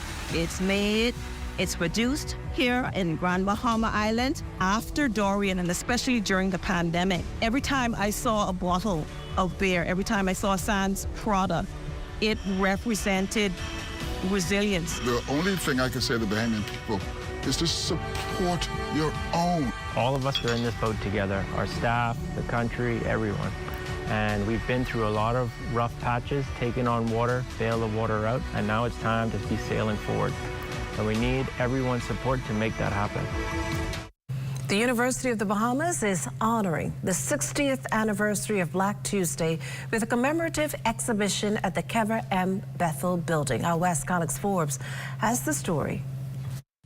Black Tuesday, April 27, 1965, is remembered for the dramatic act when the opposition leader, Sir Lyndon Pindling, threw the Speaker's mace through the window of the House of Assembly. This symbolic protest, joined by Sir Milo Butler, discarding the parliamentary hourglass, representing a bold change to an unjust political system, and ignited momentum towards greater political rights for the majority of the Bahamians. Well, we just launched the commemorative 60th anniversary of Black Tuesday exhibition, and it's going to be up until at least, we hope, May 12th. And it's an amazing event because we have here video footage with Sir Lyndon Oscar Pindling being interviewed about his role in Black Tuesday. We have 10 panels that have been mounted with the generous assistance from AMMC and also archives. And the Ministry of Education has also supported this. By Wednesday, we're actually going to have a replica mace that is going to be installed here, and the hourglass replica as well. This is important for us because it's perspective, but it's also a means by which we can connect with the past. And that's quite important for us as a country because it builds a national identity and it allows people to begin to understand and appreciate the importance of every single Bahamian citizen. As the nation commemorates the 60th anniversary of the historic milestone, the spirit of Black Tuesday remains alive, serving as both a tribute to the pioneers of social change and a reminder for the ongoing responsibility to uphold justice and equality for all. Well, it's part of a political awakening that occurred in the Bahamas. It's a seminal moment. It's part of the Quiet Revolution that started with the Burma Road Riot and culminated with majority rule in '67 and then independence in '73. Visitors are encouraged to explore the exhibition and reflect on the strides made since the defying day of 1965, acknowledging the courage of those who challenged the status quo and paved the way for a more equitable Bahamas.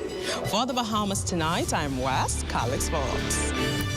Well, thanks, Wes. That does it for the National Report, but stay close. The Bahamas Tonight continues with Access Now.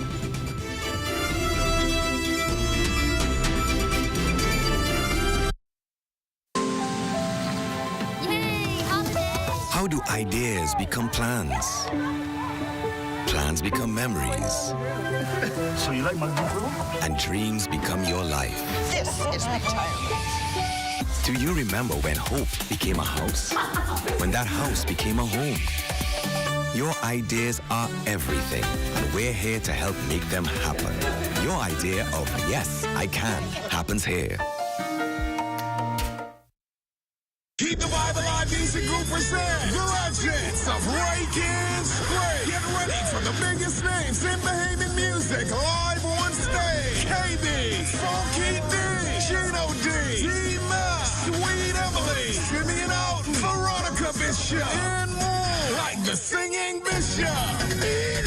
Mark your calendars for Saturday, May 10th at the Farm, Marshall Road. Gates open at 6 p.m. General admission 80, VIP 120. Tickets available at Missouri, Bookie Brand at the Beauty Shop. Low location. Skyboxes and Sky Pod. Call ESC Distributors at 394-0819. Email keepthevibealive242@gmail.com. Saturday, May 10th. Come by boat and play and experience the legends of Breaking Straight. Brought to you by Keep the Vibe Alive Music Group, ESC Distributors, Missouri, The Blog, The Beauty Shop, Bahama Sea, Bookie Brand, and Caribbean Wines and Spirits. Tourism today. Bahamas tourism today. During an address to the Eleuthera Business Outlook 2025, Deputy Prime Minister and Minister of Tourism, Investments and Aviation, the Honorable I. Chester Cooper, spoke on the improvements and opportunities achieved for the island of Eleuthera. Ladies and gentlemen, in addition to these matters, we also know that there has been extensive work done and underway as it relates to infrastructure on the island. 63 miles of roads being completed, with 28 already completed. Water mains connecting John Miller's and Bannerman Town. New storage facilities for water in Governor's Harbor, in North Eleuthera, and in Bryland. And the list goes on. In the first 2 months of 2025, Eleuthera recorded almost 18,000 stopover visitors, a remarkable 34% increase over the same period last year. North Eleuthera, Governor's Harbor, and Rocksound airports are now welcoming direct, non-stop flights from major U.S. hubs, including Miami, Atlanta, Fort Lauderdale, Charlotte, Orlando, and West Palm Beach. In total, 6 international carriers come to Eleuthera. Disney Lighthouse Point is meeting expectations to generate $355 million in government revenues over the next 25 years. These figures highlight the potential for long-term economic growth and job creation in Eleuthera. But ladies and gentlemen, this is real. And we want Eleutherans to be positioned to have first dips at the jobs and the spin-off business opportunities in Eleuthera. For more tourism updates, visit Tourism Today or Bahamas.com. I'm Michael Miller, and this is Tourism Today. Scholarship opportunities for hundreds of Bahamian students. The details are ahead. And the Ranfley Homes for Children is celebrating 70 years. Plus, the wife of the Prime Minister celebrates Youth Day. Stay close for that. And coming up in sports, Exuma's silent partner takes the crown at the National Family Island Regatta.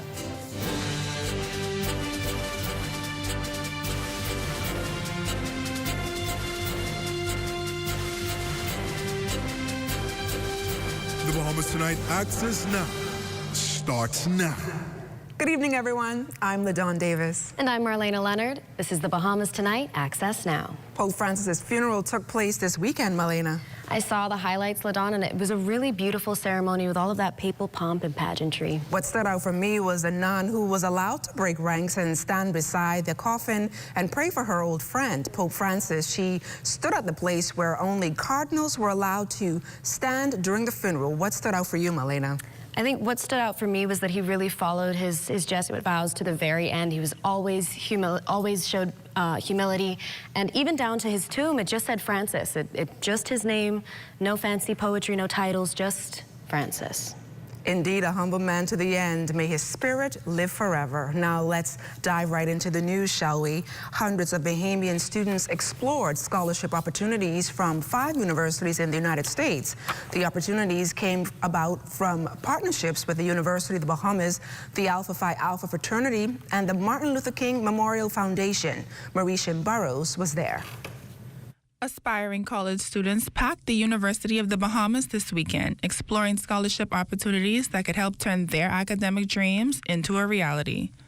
With full scholarships offered for attendees from 5 universities all across the United States, President of the Martin Luther King Memorial Foundation, Harry Johnson, says that it's the excellence of the Bahamian students that brought the expo back to the country for a 4th year. Providing opportunity to needy students who need scholarships, but also excellent students. Average GPA 3.75. These young men and women, what we've seen in the Bahamas, are wanting to go to college. They're wanting to get an education. So we're just proud to partner with Alpha Phi Alpha, the Brothers of Alpha Phi Alpha, and the local members to say, let's do this. Alpha Phi Alpha Director Algernon Cargill says that with more than 400 students in attendance both physically and virtually, the number of scholarship recipients is expected to grow as a result. This year we have 5 universities here, and they have all promised the foundation to give more scholarships. So hopefully we'll have at least 20 scholarships given today to students. So we told them to be prepared when they come and advocate for yourself, to meet the university presidents, to be admitted on the spot to one of the colleges today. And based on your GPA and how you present yourself, you could actually get a scholarship to go to university.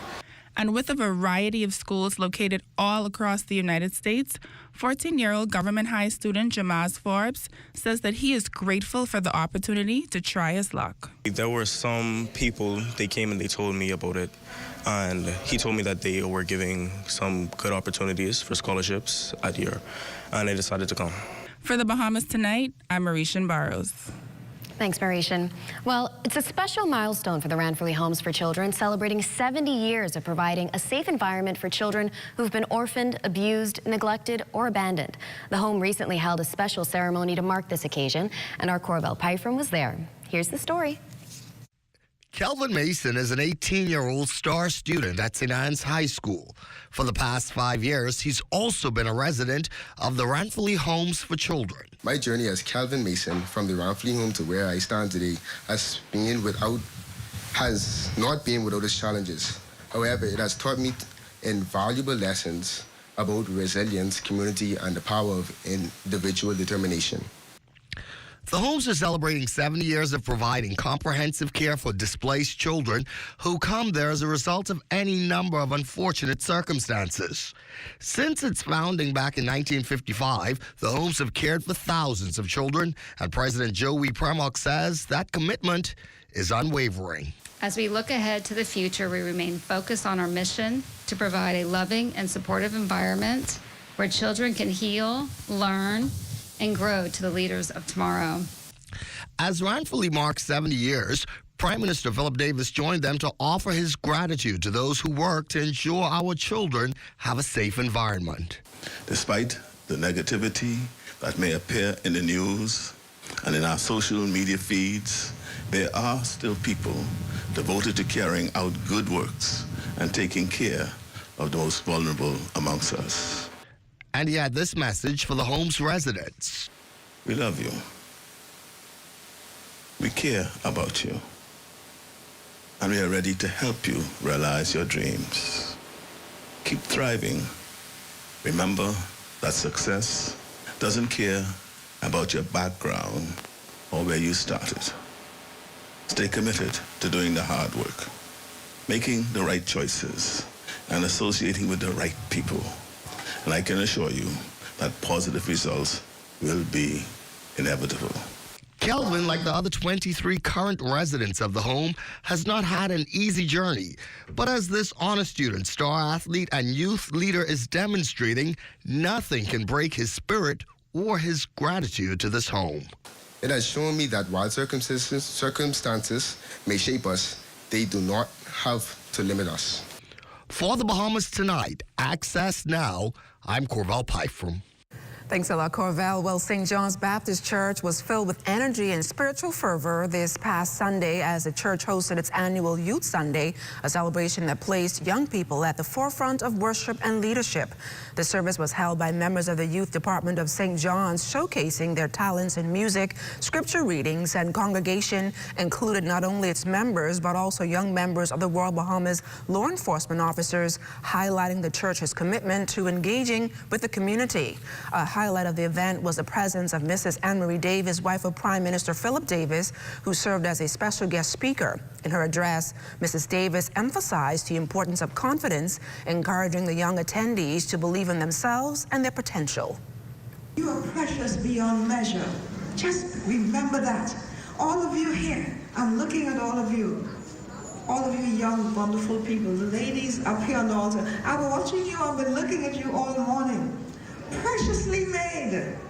He has made each of us individually with our own uniqueness and with everything within our power to be always enough. You have to remember that.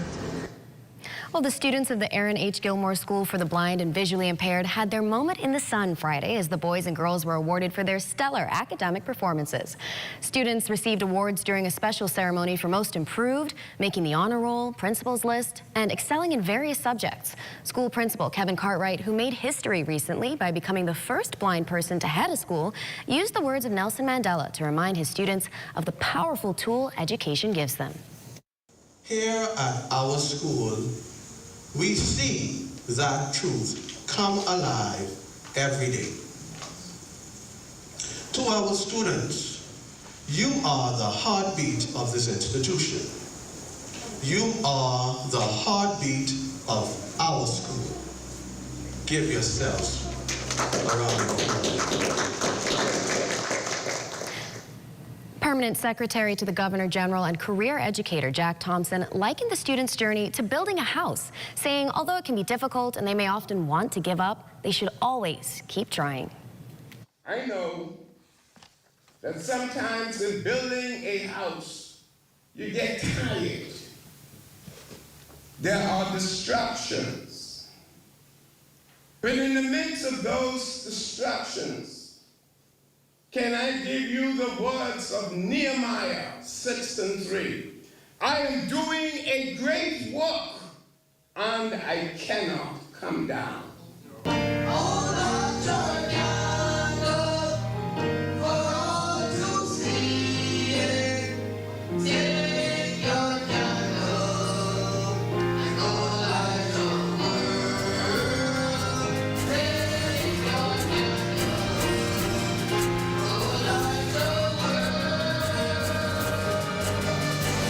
Well, still to come, Demetrius joins us tonight live in studio, so stay close for that.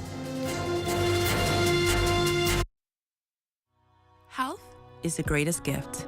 That's where we come in. Bahamas Medical and Surgical Supplies is a premier distributor of medical equipment, as well as medical and surgical consumables. Our engineers are always on hand, providing top care service that saves lives. We carry a wide selection of over-the-counter and prescription items, IV fluids, and other injections. Our products are state-of-the-art, and our entire team stays on top of cutting-edge technology. With more than 2 decades of dedicated service, Bahamas Medical and Surgical Supplies continues to be a trendsetter and innovator in healthcare. We have set ourselves apart by truly caring for our customers. We understand the intricacies of healthcare, and we produce spectacular results. We cherish our partnerships and nurture our friendships as we continue on our quest to help everyone maintain that wonderful gift of good health.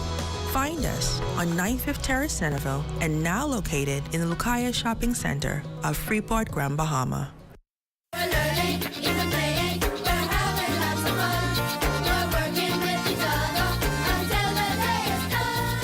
The administrators, teachers, and students of L.W. Young Junior High School hosted an entrepreneurship exhibition under the theme, Embracing Future Entrepreneurs with Taste.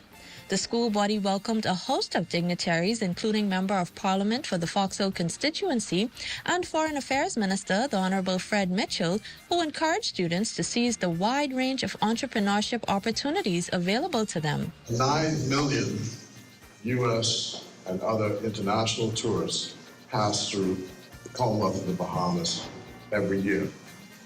And if you just get $1 from each of those 9 million, how much is that? So there must be something you could sell them for $1. And that's, I think, the lesson they're trying to get you to understand, that there is an opportunity for those who come here to see the beauty of our shores and the culture of our country. Keynote speaker Mr. Tui Wei, the deputy chief of the Chinese embassy, highlighted the relationship between China and the Bahamas. The Chinese government has provided the government scholarship and various training and exchange program to Bahamian young people. So we welcome, I would like to take this opportunity to welcome again more Bahamian young friends to observe China with their own eyes, to measure China with their own steps, and become a new generation of ambassador of China-Bahama friendship. Johnny Lee McIntosh for Ed Talk.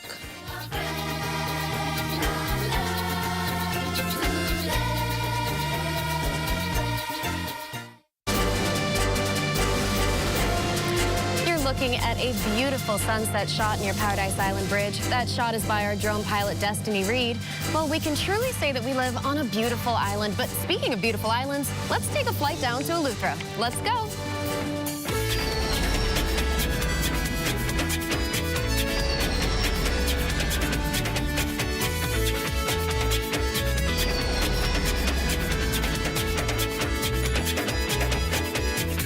Repaving 163 miles of road isn't an easy task. It requires a lot of help for officials from the Bahamas Striping Group of companies. Their business model is a public-private partnership that entails work from local contractors. Altavi's Manning spoke with one of them during her recent visit to Eleuthera. Quick Fix Construction, formerly Seminole Enterprises, has been serving South Eleuthera since its inception in 1984. That's why they didn't hesitate to partner with Bahamas Striping Group of companies on the multi-million-dollar Eleuthera Road Improvement Project. And the company's ready to work. Putting on 6 inches of quarry fill, grading, rolling, and water bonding.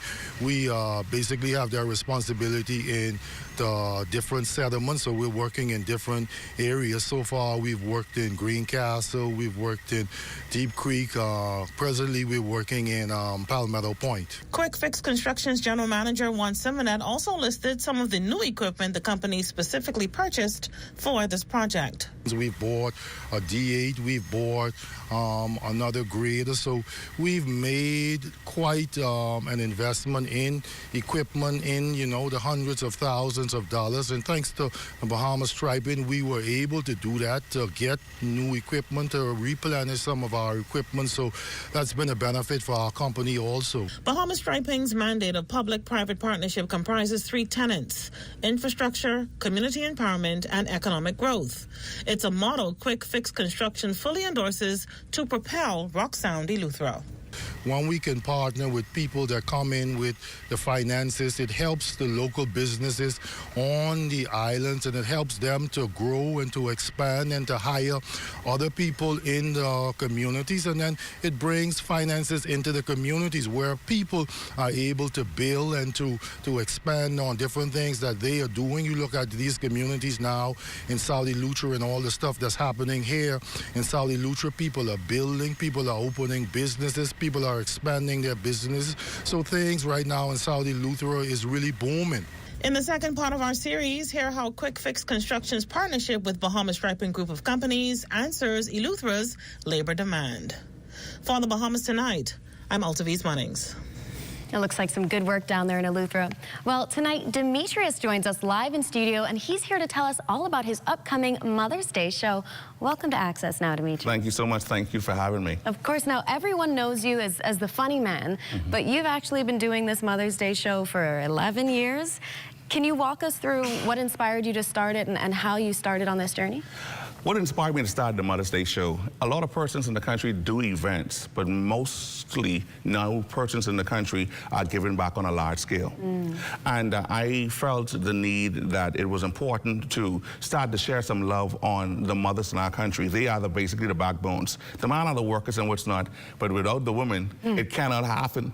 And so sharing the love with the mothers, whether they are mothers or aspiring mothers, or even persons who have mothered other children, I think it's something that's worth honoring, worth deserving, worth giving praise and accolades.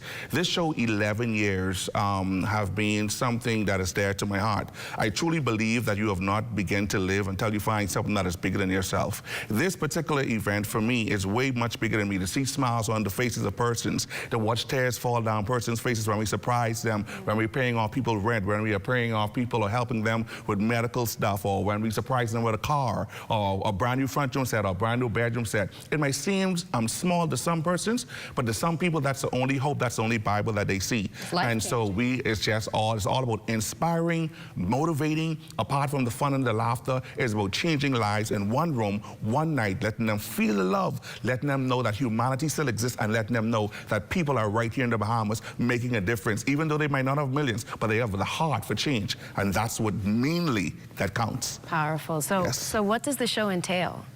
The show entails you have laughter, inspiration, motivational surprises. This year we are focusing on, of course, honoring persons who might not on the global stage or national level be, of course, recognized, but they're doing great things respectively in their communities or in their church organizations or in their families, reaching out to the persons, helping people around the Bahamas. And these are the persons who are the unsung heroes. And I do believe like it's their time to be deserving. Persons that night are going to be surprised. We're going to be giving away flat screen TVs, fridge stores, washers, dryers, coolers, freezers. We're going to be paying off some person's rent. It's just going to be a night of fun, bliss, excitement, and they could just come with the spirit of expectancy because anything is possible to happen. Amazing. Now, you mentioned some of these amazing giveaways, but so how is the show supported? Do you have sponsors, or is this just coming out of your own pocket? How does this all happen? For many years, I have been doing this out of my pocket. I truly believe that as a person or as a talent or creative, you cannot expect nobody to invest in their dream if it's yours. If it's yours, you got to go broke for your dream first. There are persons who would have supported us sometimes with donation or perks, but mostly the show is on my shoulders.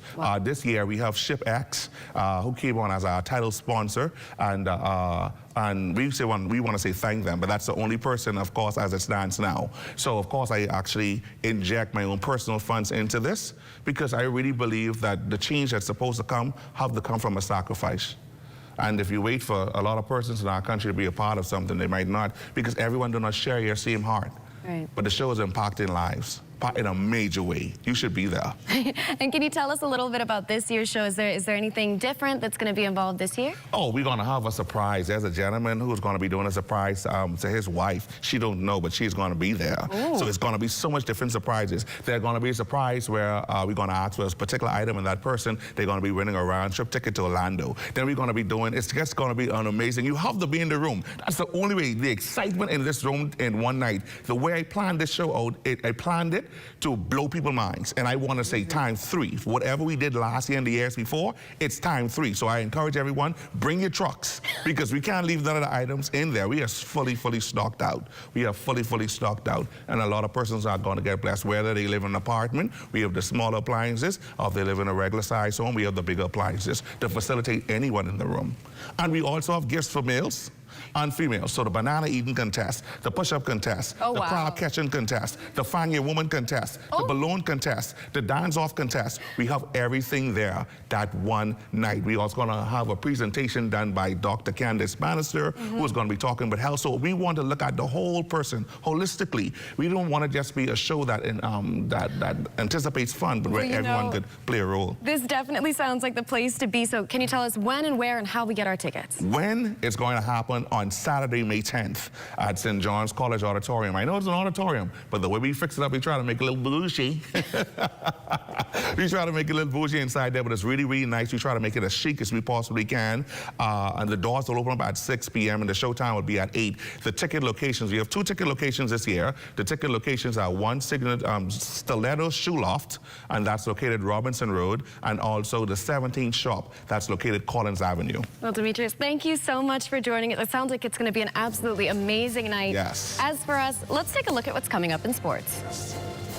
Silent partner taking the A-Class title at this year's National Family Island Regatta. Details of that story and more coming up in sports. We at Candid Security offer a varied range of security services, including guard service. We do armored service, we do pre-employment investigation, background checks, also vet people for employment. A live business hosted PBX is extremely important to our operation. I don't have to be in my office. I can easily get connected with our clients, my vendors, my NASA office, and with our employees in the field, anytime, anywhere. Are you or a loved one under medical care? Do you need affordable medical supplies? Ports International is the largest home healthcare supplier. Medical supplies at the very best price. And you can even shop online. From hospital beds to wound care, wheelchairs to walkers, Ports is a one-stop shop for your medical supplies, and we accept insurance. We have online shopping and 2 locations to serve you. At the Airport Industrial Park and Shirley Street. We also ship to the Family Islands. Shop online and visit us on Facebook. Call Ports at 377-1771. We're so excited to be here in the Bahamas. We were lucky enough to be introduced to the expo by Ian Rowe. He called us and said, we'd love to have you exhibiting at the expo. We saw it as a great opportunity to get down here and introduce the area to our compact catamarans. This is the moment. May 1st and 2nd, Freeport is the move. Register today at freeportbusinessexpo.com. Celebrate the incredible women in your life this Mother's Day, and don't forget the special offer from Cornet Bahamas. From April 16th to May 16th, enjoy a fantastic 35% off store-wide. That's right, everything you need to show your love and appreciation is on sale. Whether it's a heartfelt gift for mom, a treat for yourself, or something special for that amazing woman in your life, we've got you covered. Don't miss out on this limited time offer. Visit any one of our stores today. Make this Mother's Day unforgettable with Cornet Bahamas.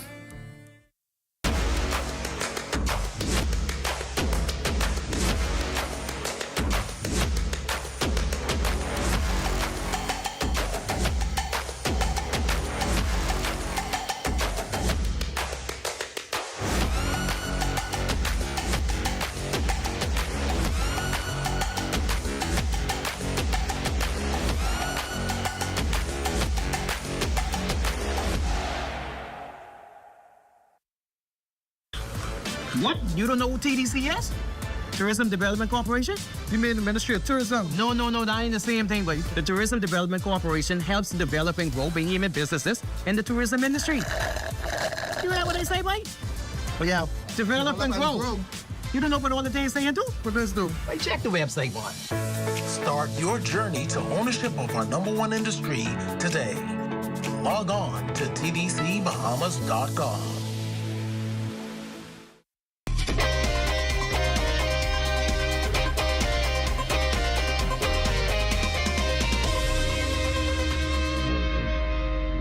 Welcome to your Monday Sports, everyone. I'm Amajal Knowles, topping sports after 3 days of sailing action wrapping up at the National Family Island Regatta over in Georgetown, Exuma, with the official closing ceremony taking place last night at the Elizabeth Harbor. Look at the final results. The winner of the E-Class, that would go to the Lady Anne Marie, skippered by David Knowles out of Long Island. C-Class winner, H2O, skippered by Effort Kemp out of Exuma. B-Class title will go to the Lonesome Dove, skippered by Jeff Gale out of Abaco. And finally, over to the big boys, that shining trophy will remain in Exuma. A Silent Partner, skippered by Leslie Buzzy Roll, would take the top spot in the A-Class division. Also at last night's closing festivities was the nation's chief, Prime Minister, the Honorable Philip Davis. The spirit of competition, the spirit of community and celebration has truly come alive in Georgetown. I must extend my heartfelt appreciation to our dedicated Regatta Committee, our tireless volunteers, and the Exuma community, as well as our generous supporters. And of course, your Commodore Dallas Knowles, who's continuing to do a great job. Your commitment has resulted in a truly extraordinary event. You know, in the Bahamas, a regatta is much more than a race. It is a celebration of our history. It is a celebration of our heritage. And it is a celebration where the authentic connection to the sea is expressed. Back here in the capital this weekend, the final night of the Bahamas Basketball Federation's round-robin national championships taking place Saturday. As for who took home bragging rights in Divisions 1 and 2, find out in this report. The thing is, you see these players every year. You know, there's a lot of skilled guys on these family islands, and we're expecting a good bunch. 3 games on deck Saturday night at the Kendall's U. Isaacs Gymnasium as the Bahamas Basketball Federation's round-robin nationals wrapping up. First game on deck, the Division II consolation matchup between the Harbor Island Panthers and North and Central Antec Saints. The Panthers would lead after 1 quarter of play and continue to build on that. The story of this one, the Panthers would completely dominate the game on the interior, seemingly getting any shot they wanted inside, scoring 76 points in the paint, paced by 27 points from Jeremy Davis and 22 from Christopher Grant. The Panthers would cruise to the consolation bracket win, 105-71. Game 2, the Division II championship game. Your Central Store Giants taking on the Net Riders out of Abaco. To the tape, the Giants taking the Net Riders to task early on, getting out to a 6-point lead after 1 quarter of play. For the Giants, it would be their big three of Javon Adderley, Kirkling Farrington, and Matthew Saunders, who would pour in 21, 22, and 21 respectively to help them build a lead as big as 30. The deficit would be a bit too much for the Riders to surmount. They would cruise, that being the Giants, to a 94-75 win to secure their D2 round-robin title. And in the nightcap, this one was a game for the ages. The Nassau versus Freeport rivalry renewed as the perennial power of the Commonwealth Bank Giants would take on the Dudley Boy Saints out of Grand Bahama. Early on, this one would swing in favor of the Saints as they would get out to a 20-point lead early in the first half before the Giants would manage to cut that lead to 14 just at the end of the half. After 3, that lead would all but disappear, clinging to a 1-point lead after 3. Teams would exchange the lead multiple times in the fourth before these clutch free throws from Dashton Baker would give the Giants the 83-80 win and Division I round-robin national championship. And that's going to look at your sports on this Monday. A check on weather when we return.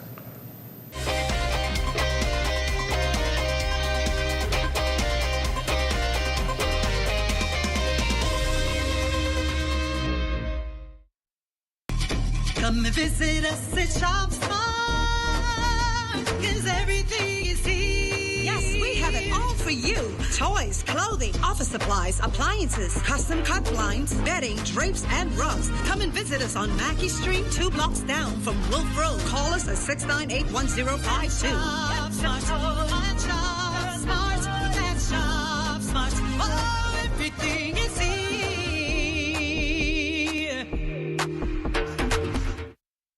While others see customers as numbers, we see our customers as people, neighbors, friends who deserve more than one-sided connections. That's why we are redefining what real connection is by prioritizing our customers and showing our appreciation by putting our money where your loyalty is. BTC customers, claim your $200 Bahamas Air gift card when you add postpaid mobile to your internet plan. That's loyalty that flows both ways.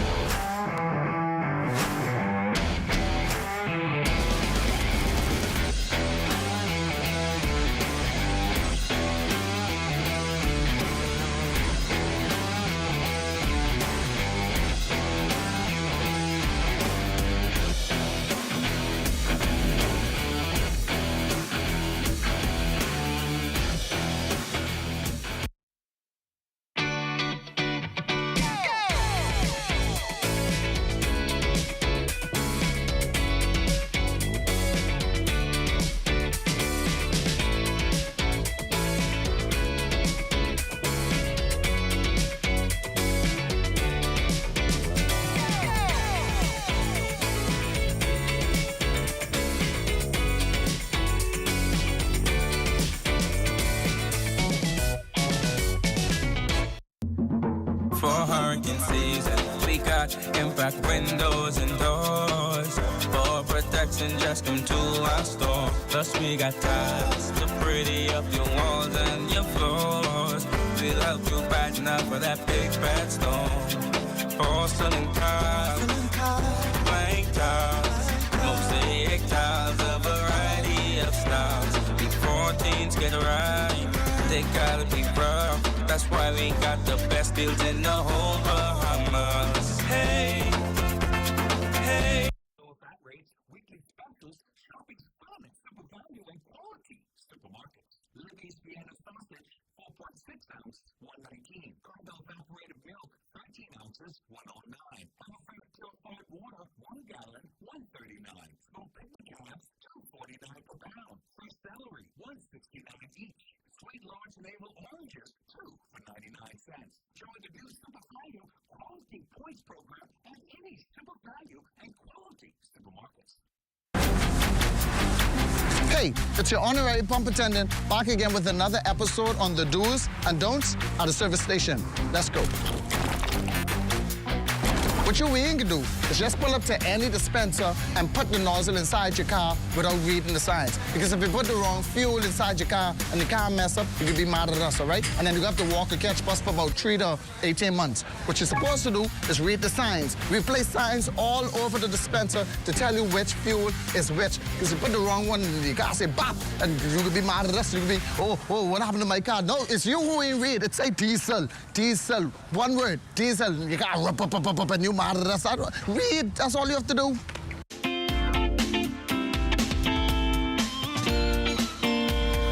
It's time now for your access weather forecast, and we have what we term a backdoor frontal system that will bring some clouds, some showers to the area tomorrow morning. And what does that mean, backdoor front? Well, typically we have the cool air flowing from the northwest towards the southeast in our area, but with this backdoor system, that cool air now flows from the northeast towards the southwest, and that's simply the difference there. There's a reversal in the flow of that cool air. Now, your boating forecast tonight, well, that's brought to you by Live Business, where we bulk up your business. For all areas tonight through Tuesday, you're going to have that northeast to east winds at 12 to 18 knots, quite moderate, with the wave heights 3 to 6 feet over the ocean, so caution flags will be in place throughout the 700 hours. Now, your high tide, that will take place at 9:15 tonight, with another high tide at 9:36 tomorrow morning. And then on Wednesday, middle of the week, in the northwestern islands, the winds become easterly at 12 to 18 knots. The wave height 3 to 6 feet. So that caution flag will continue right into Wednesday. High tide on Wednesday, 10:29 in the morning, with the low tide at 4:35 in the afternoon. Now for the central and southeastern islands, northeast to east winds, 12 to 18 knots. The wave height 3 to 6 feet over the ocean. That's going to do it for your boating forecast. It's time now for your international temperatures, and they're brought to you by Royal Star Assurance. Reach the houses, whip, wop, whip, wop, whip, wop. Reach the houses, whip, wop, whip, wop, whip, wop. Reach the houses, whip, wop, whip, wop, whip, wop. Reach the houses, whip, wop, whip, wop, whip, wop. And that's going to do it for your international temperatures, brought to you by Royal Star Assurance. For joining me at 11 o'clock for full weather update. LaDawn and Malina. Thanks a lot, Basil. Some nice temperature all around. We're definitely in spring, Malina. Well, speaking of spring, let's spring forward to Let's Talk Socials with Matea Cunningham. Good Monday evening, everyone. It's such a great night. I feel like celebrating. Welcome back to Let's Talk Socials, the segment where I keep you in the loop with what's buzzing across your favorite platforms. Tonight, we're throwing it all the way back to the early 2000s. A clip from the Bahamas National Youth Choir's song Celebrate has resurfaced, and it's giving us a heavy dose of nostalgia. If you remember, there's just something about that song that made every Bahamian feel a deep sense of pride, like you couldn't help but celebrate your roots.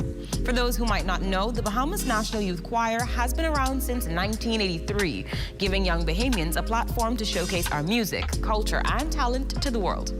Over the years, they've toured internationally and have become a symbol of national pride. Representing the spirit and creativity of the Bahamas. And for those too young to remember Celebrate, feast your eyes on this culturally artistic masterpiece. Celebrate, celebrate, celebrate, celebrate, celebrate, celebrate, celebrate, celebrate, celebrate, celebrate, celebrate, celebrate, celebrate, celebrate, celebrate, celebrate, have a good time, celebrate.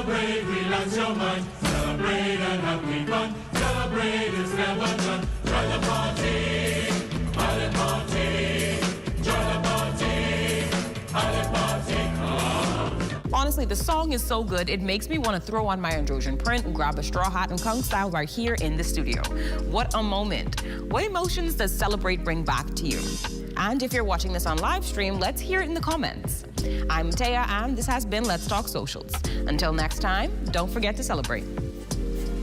Well, that does it for Access Now. Another one for the history books. Stay tuned for the rundown with Clint Watson, who is hosting the 4-time Carifta gold medalist, Egan Neely. Good night, everybody.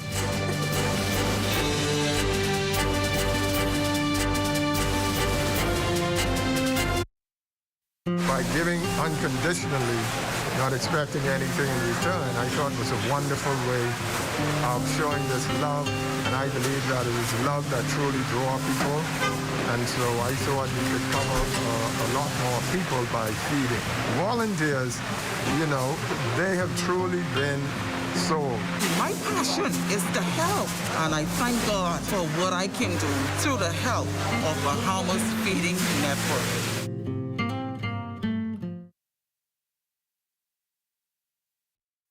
At Harold One, I'm Ted Jervis, and this is ZNS. Rundown is brought to you by Commonwealth Brewery Limited.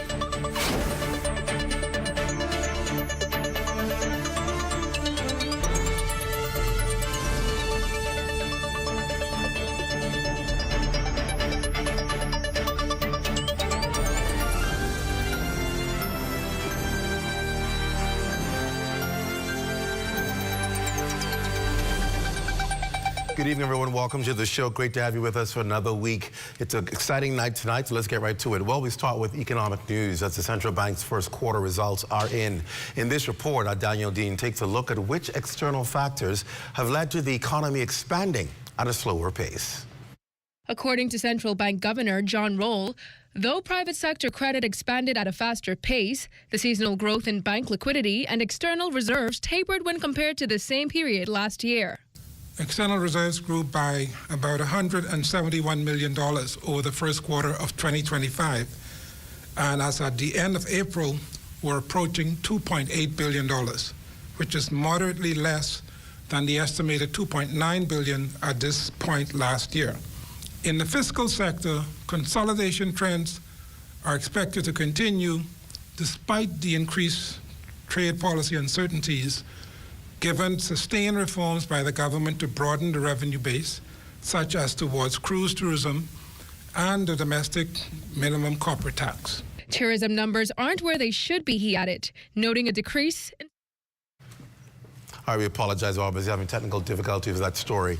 On to some other important news tonight in our national news. 8 Department of Public Health nurses claim that they have been treated unfairly as they're still awaiting their official appointments in the public health system. Now, they held a protest at Super Clubs Breezes this morning right outside of the Ministry of Health and Wellness's nurses orientation of some 14 physicians and 53 nurses. Health and Wellness Minister, the Honorable Dr. Michael Darville, is sympathetic to these nurses' concerns. However, he informed reporters that he blames the delay largely on the vetting process, which he says is out of his hands. But what's really raising eyebrows are reports that the nurses' union president, Muriel Lightburn, was allegedly fired. Well, Lightburn insisting she remains head of the Bahamas Nurses Union and intends to stay in place until her members decide otherwise. That's a good part. Who will fire me? Who will fire me? I will be fired in January 19th, 2026, if the nurses goes to the polls and say they do not want Miss Lightburn. The misunderstanding about it is just some persons who can't take losses. You're bitter. After 2 years, you still bitter? Come on. I don't worry about that.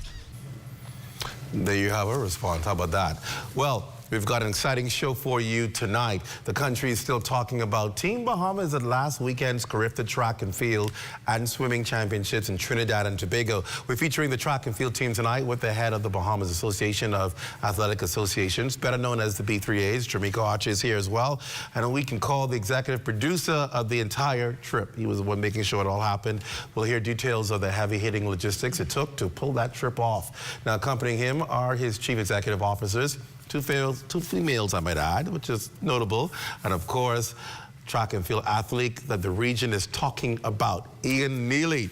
He's fast. I heard he's probably just as fast as I am. We'll find out tonight. He's here as well. We're going to talk about the success that he's been enjoying. And of course, the much anticipated Long Island Association Fair is this weekend, and we'll tell you all about it. We have some people here to talk about that. It's going to be an exciting show. The rundown starts right after the break. Stay close.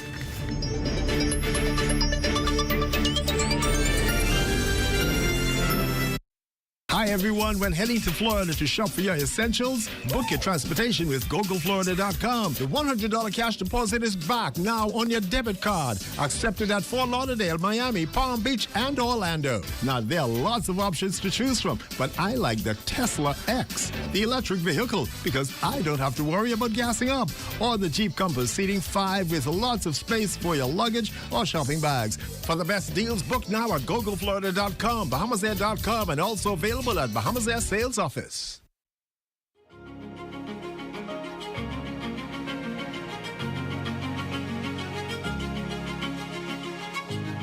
Authentic history of the Bahamas captured by 12 distinguished writers.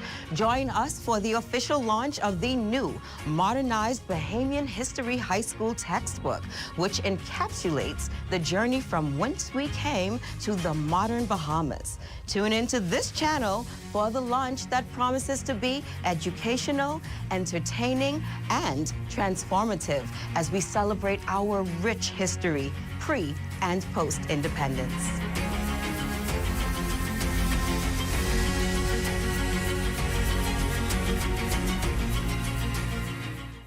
Summer in the Bahamas. The weather is hot, but not as hot as the ZNS summer packages. Get ads on ZNS TV or ZNS Radio Network or the TV community page, or a combination of all three.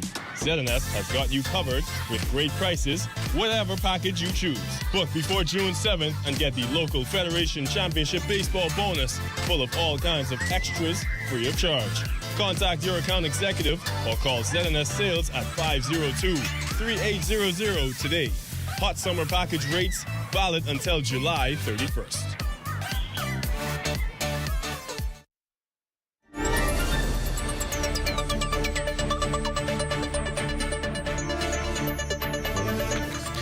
Welcome back to the Rundown. It's great to have all of you with us. For those of you who are joining us on social media, those of you in the Lion's Den, wherever you may be watching on your streams, YouTube, Turks and Caicos around the world, we're so happy to have all of you with us here on the Rundown. Well, the country's still on a high after that fantastic display of sportsmanship by Team Bahamas at last weekend's Carifta Championships in Trinidad and Tobago.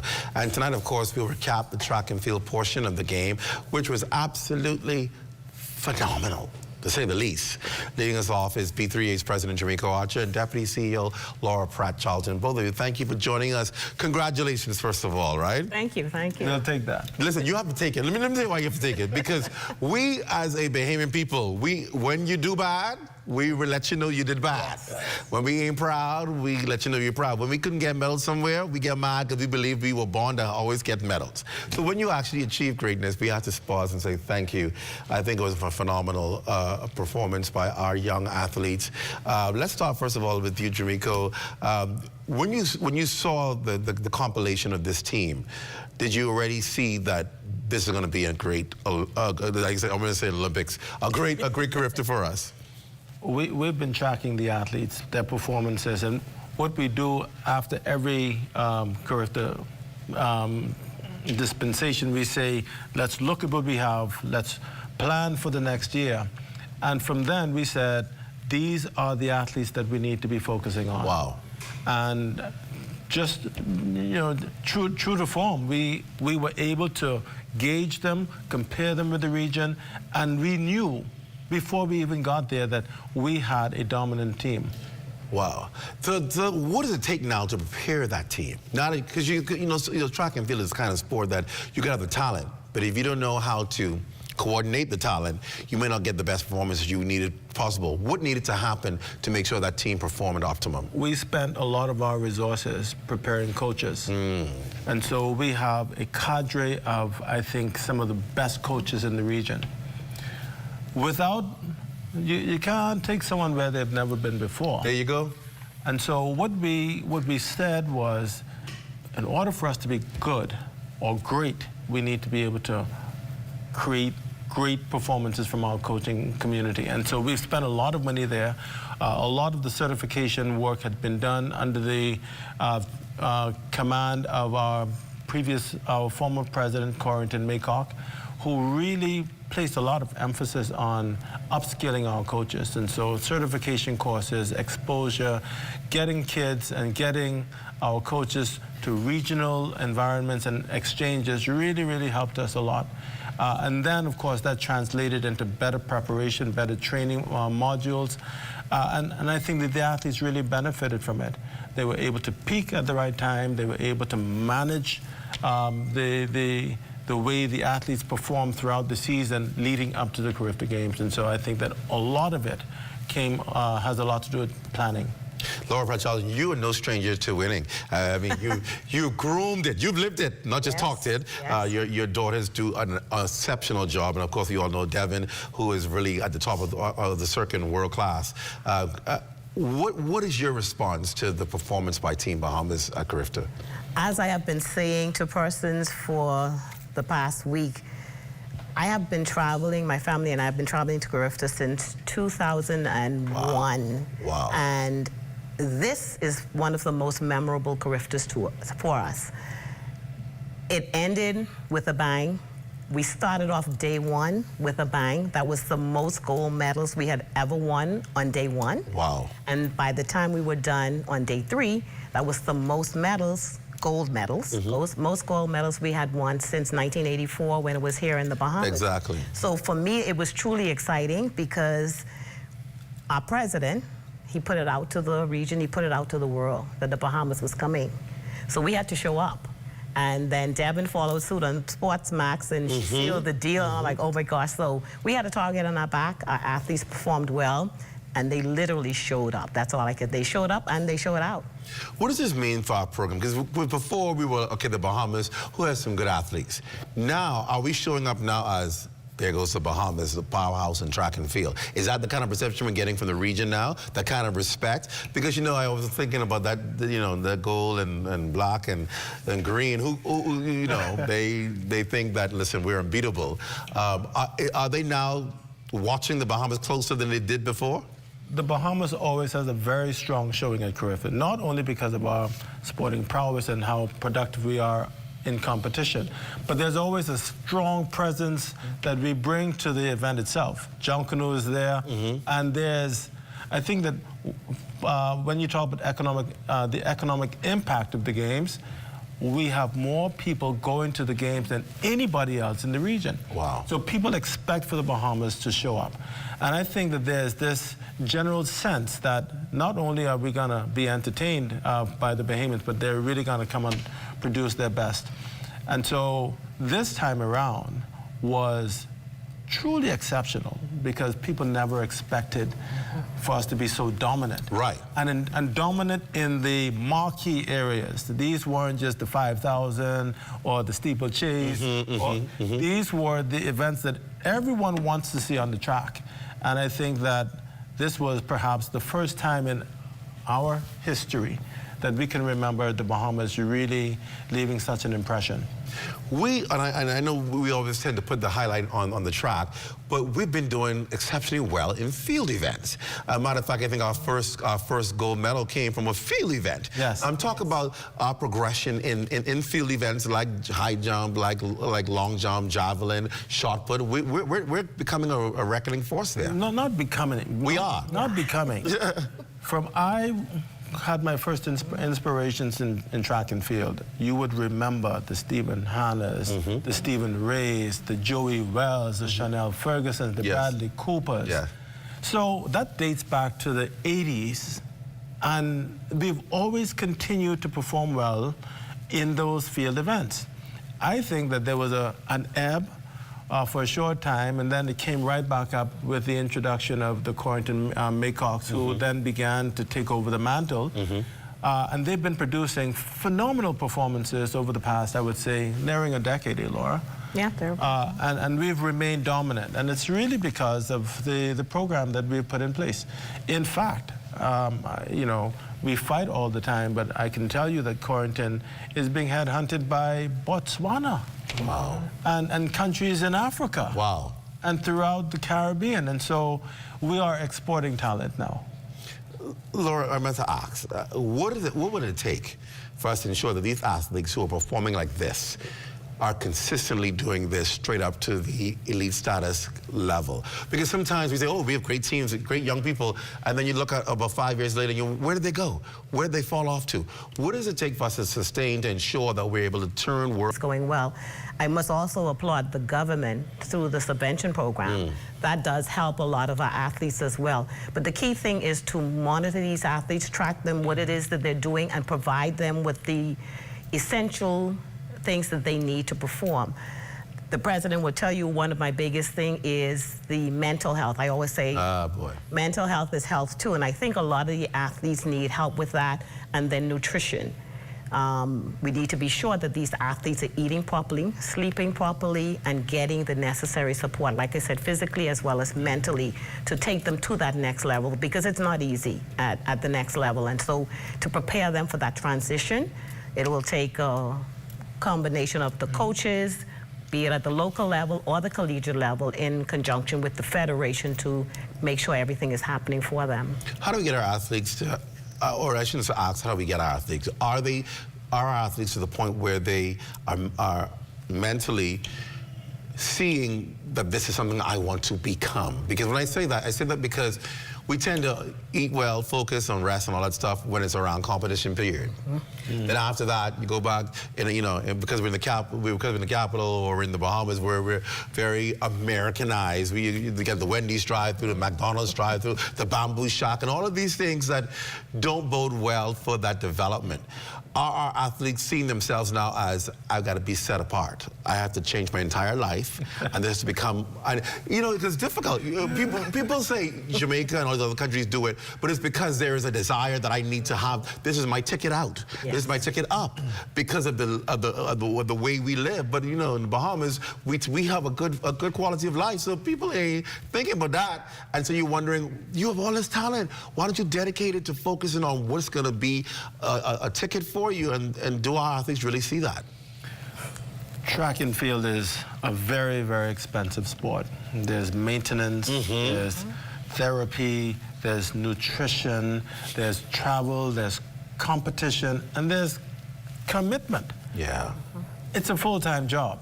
And unfortunately, when one or two of those variables are removed from the equation, then you have mediocre performances. Right.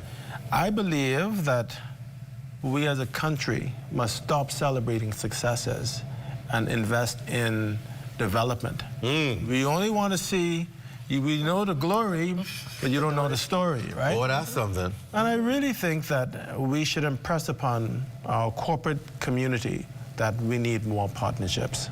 And there can be a trade-off between what is the opportunity cost of investing in sport, investing in culture, because this really shapes the way, the direction of this country. Sport is an important pillar. So too is education and culture and identity, that I think that people really don't pay attention to. So we talk more about not just producing the best athletes, but producing good people. And that's where corporate social responsibility comes in.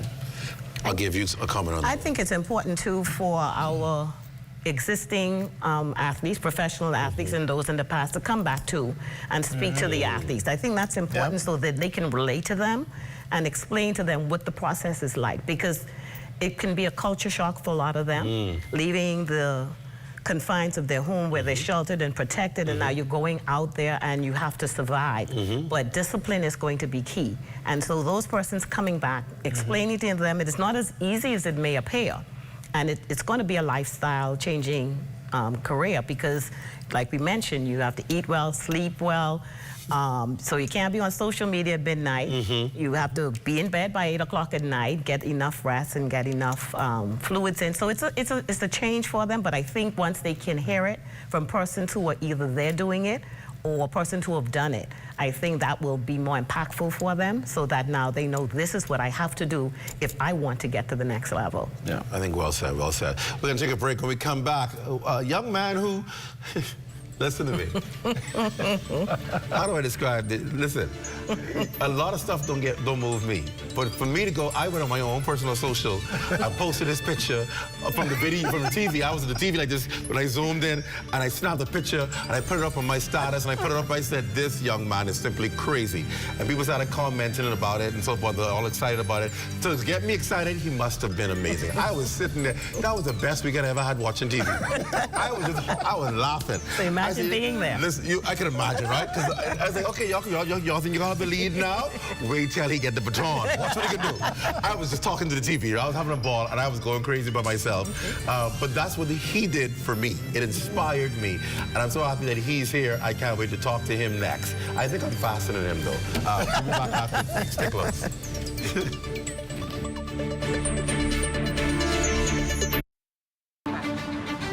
I am a master plumber by profession. I've been doing plumbing for over 40 odd years. When I was 9 months old, I was diagnosed with polio. To me, living with polio, I took it the way it is. I never allowed my polio to get in my way of anything. In fact, I love when people doubt me, and I just prove them wrong. And let me tell you, in the world, you could only find a plumber as good as me, but you ain't gonna find no plumber better than me. People with disability, they just need a chance. In this program, I feel so encouraged. Most of the mentors have different kind of disability, but disabilities like me. Sharing and caring and showing so much support with people with disability. They would encourage you to go beyond. I wish this was around a long time ago. Right now, I would have been a millionaire. You out there who have a disability, don't be afraid. Take the step. If you believe it, you could achieve it. And remember one thing, ain't no one better than me, and ain't no one better than y'all. God made all us equal. For more information about how the SBDC can help your small business to make a big impact, give us a call at 461-7232 or visit sbdcbahamas.com.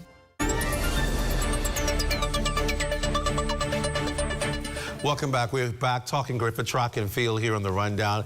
And now, here's a moment you've all, I shouldn't say you've all been waiting for. Here's a moment I've been waiting for. He won 4 gold medals at last weekend's Carifta Track and Field Trials. He is a local sensation and a regional sensation, I should say. And I can probably predict he's going to be an international sensation. Joining myself and Chimiko here at the desk is, of course, our hero, Egan Neely. Egan, welcome to the Rundown. It's good to have you here. You should hear those medals clocking just now. Just hear that? Yeah. 4 gold medals. How does it feel?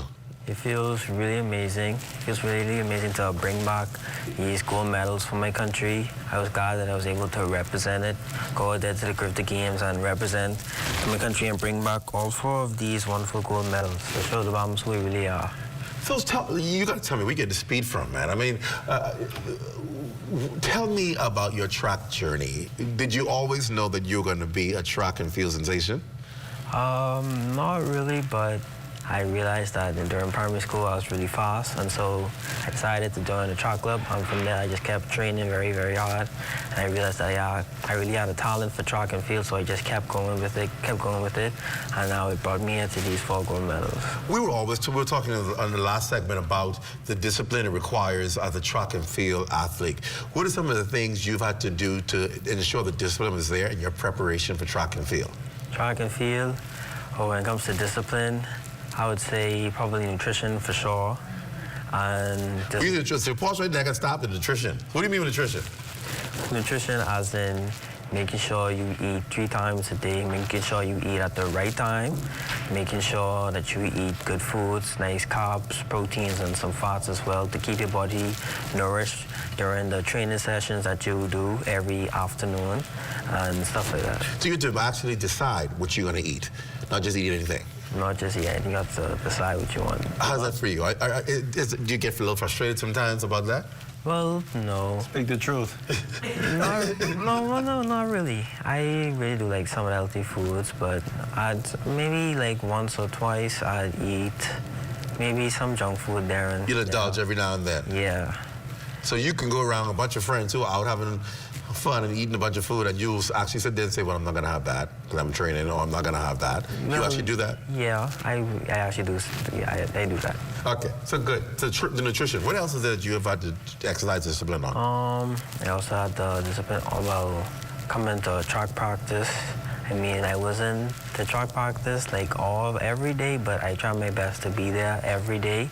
And so, yeah, because the track training is very difficult. It is? Why is it difficult? What about it is difficult? It's very, very difficult because the training that we have to go through to get where we want to is really, really hard. It's not an easy task, and so it makes me tired. It makes me tired all the time. But I say to myself, I want to be the best, and so this is what I have to go through.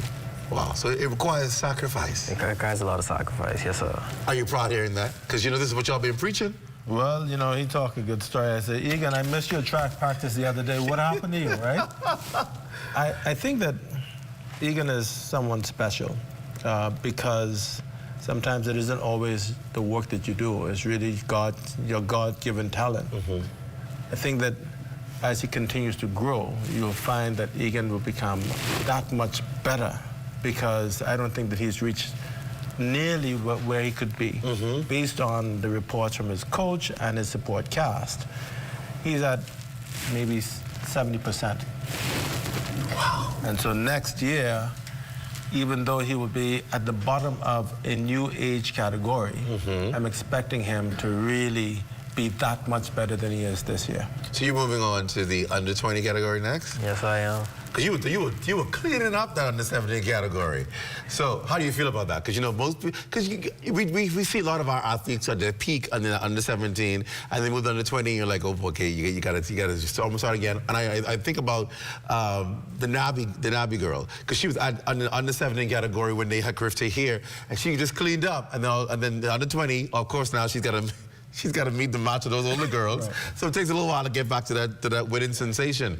You a little afraid of the under 20 category? No, not really, not at all. Because I say to myself, I'm going to be young going there, first of all. And second of all, it's new competition. It's going to be much faster people, so it's going to push me more to my limits to reach the target times that I would want to meet. So what is what you call your signature race? Which event would that be? I would call my signature race, I would say the 400 meters, even though I love the 200 meters to my heart. Yeah, but you're the 400 guy. Yeah, I'm the 400 guy. And is it because you can run a lot faster, longer? I would say so. Yeah, I would say that. Now, here's my prediction, and I'm not even a sportscaster. Your signature appears to be your finish. Tell me about that, because in every race you do, no matter where you are when you start, your stardom kicks off when you start finishing, and people are, I guess, getting tired. You just seem to be just getting started. Is that your strategy? Well, not necessarily my strategy. It's just that I would probably have way more in the tank, and I don't necessarily have the best starts per se, but I would always make sure to finish. What was happening here? Tell me what's happening here. You like he was ahead of you, and you seem to be comfortable that he was ahead of you, because you knew you were going to do just what you're doing right here. Look at this. By the time I was going crazy in the house. Look. So talk about your strategy. Tell me about the strategy. My strategy right here was to just.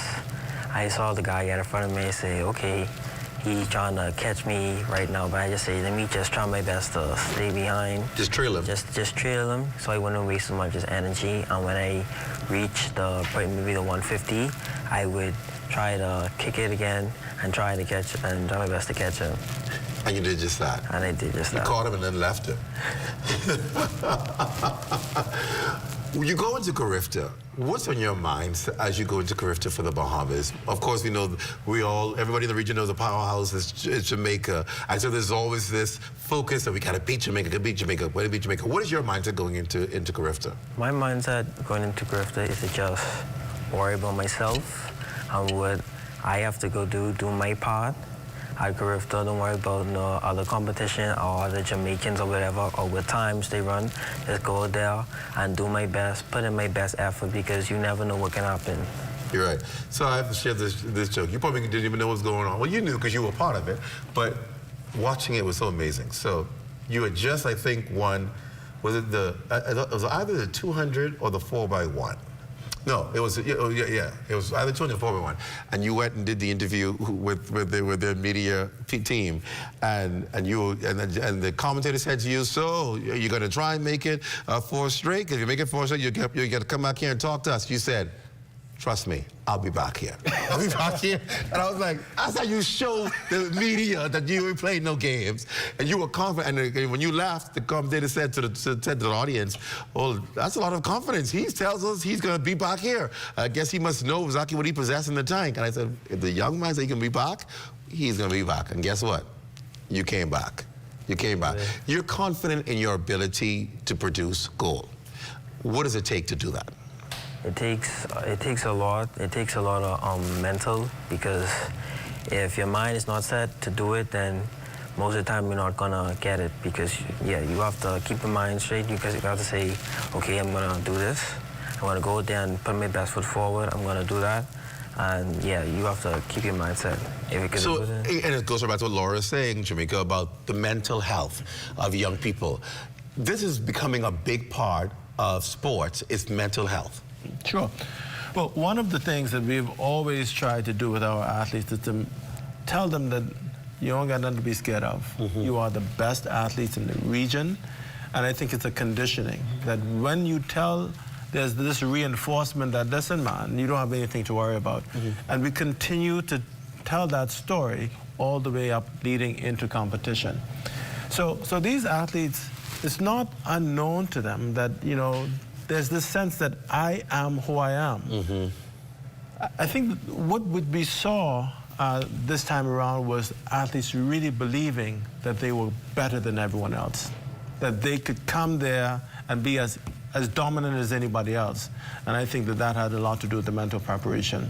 And that was really repeating the same thing. You are the best. You can be better than anyone else out there. Egan is here with his 4 gold medals, but it's been a real team effort. And let's talk about Team Bahamas, because in order for him to be able to bring that goal across the finish line, he had to have strong team members who started the race, who ran the various legs, who ran even in the preliminaries to get them to the finals. Talk about some of the other athletes as well, and the work they put in to make this team so successful. I'm happy you talk about that. I think that the country should understand that this was not an Egan show. Egan was the superstar of the games, but the Bahamas won 16 gold medals. Wow. 16 gold medals. And Egan was a part of that contribution. But Egan won 4 gold medals. We had Jacario Wilson, who won 4 gold medals. Wow. So when we talk about legions of success, we talk about the deep stable that we had. We had 5 records that were established at the games. Egan those set a Carifta record in the under-17 boys 4x4. Magnificent. We set a national record in the under-20 4x4. And Maki set a national record in the shot put and the discus. Wow. Jade Ferguson set a pole vault record. So these were athletes who really made deep contributions to the entire team's performance. And of course, we can go on and on about them, but this team was just a remarkable team where you saw contributions coming from everyone. And that is what made the Carifta Games fun for people like me and you. Listen, I could watch a good track and field, especially when we're winning. when you're not winning, then that's a bad thing, eh? Listen, we have every critique in the world. What was it like being with the team? What was the team spirit like? Your other athletes, your friends, what was that like? Oh, the team spirit? Oh, the Bahamas has a very lovely team spirit. It was always very, high. We think highly of ourselves, and we are also very spirited. We wanted to go out there and win, and that's what we came to do. And so I feel good about all that, and I feel good about my teammates doing that. It made us and empowered us to do really, really good at the Carifta Games. The 4x4 was a magnificent race, right? Because, of course, why I love the 4x4 and the goal for the 4x4 is because it's the last race of the whole event. So you get bragging rights that I can tell people, when you win that race, you win Carifta. I don't care what no points are. I don't care what nobody else gets. When you win that last race, you win Carifta, right? I always tell people I believe the Bahamas wins Carifta because when you take our second place finish in track and field and put it with our gold place finish, our first place finish in swimming, we're the country that dominated Carifta, right? Well, I think more than that. I think for swimming, definitely, swimming has always led the charge. I think it's now 7 straight. 7 straight. And in track and field, which is a very, very competitive environment, the Bahamas has a population size of 400,000. Could you imagine? Trinidad has a population size of, I think, 1.7 million, or just a little shy of that. And Jamaica is almost 3 million. That's right. So when you talk about capacity and the work that we do for such a small country, then you know that this must be a talented group. And Egan said something that just really had me floored. I said, what if they ask you the question about comparing you to Usain Bolt? And what was your response? My response was that it's nice to be compared to someone as great as Usain Bolt, but I would also want to be my own person, to be the next Egan Neely, not to be somebody else, but to be my own person. There you go. You're smart. You're smart. You're smart. And I think that's what it is. When you have heart and you have mind and then you have the soul for it, then all the talent just comes along with it. How do you find the right team, right? Because listen, I know that with all of the success comes the drama of my child ain't make the team, my child ain't make the race, my child should have been there. Why they choose this one to run 3 races when my child could have run? You have all of that, right, to deal with. I know it's never easy making a decision with these teams because everybody believes their child is the best and should have the opportunity, and rightfully so. That's what parents should do. Well, Clint, we don't always get it right. Let me be the first to say. Yeah. We always try to find the best solutions. We have a clear standard. You make the standard, you go. If you don't make the standard, you don't go. Right. There are always going to be some extenuating circumstances. One thing you must be sure of is that if your child is an athlete that didn't make the team, I can expect to hear from you. Whether it's, and you know, social media has really been troubling because that's where everyone believes that they have this space to communicate. And you never hear both sides of the story. There were cases where we clearly made the right decision, but the country will never know that. Right. My job, our job as an organization is to identify the best team, and that is by looking at the results, looking at a matrix that makes sense. Relay duty is obviously a vexing one. We're going to be addressing that, and it's vexing because we repose the trust and confidence in our coaching staff to exercise that discretion. And it's because it is only the coach, when observing Egan and everyone else in competition, that the coach then says, well, I think he's best fit to run in this race. And so we leave it to the discretion of the coaching community, but even that time, sometimes that doesn't always work to our advantage. And so, again, we never get it all right, but we try to figure out a way that can create some certainty as to why we do what we do. Egan, I want you to inspire these. I know there are a lot of young people right to the same camera here out there and probably watched you and said, boy, I want to be like that one day. Just how you probably have watched other star athletes and said, I want to win gold like that one day, and now you're doing it. What advice do you give to those athletes or those potential athletes who believe they want to have that same kind of success you have? That's your camera right there. What do you say to them? I would say if you want to do it, go straight ahead. There shouldn't be no pressure. I say just make sure that you trust in God and trust in everybody that you know, and work hard, because without it, because what I always hear, I would say work hard beats talent when talent doesn't work hard.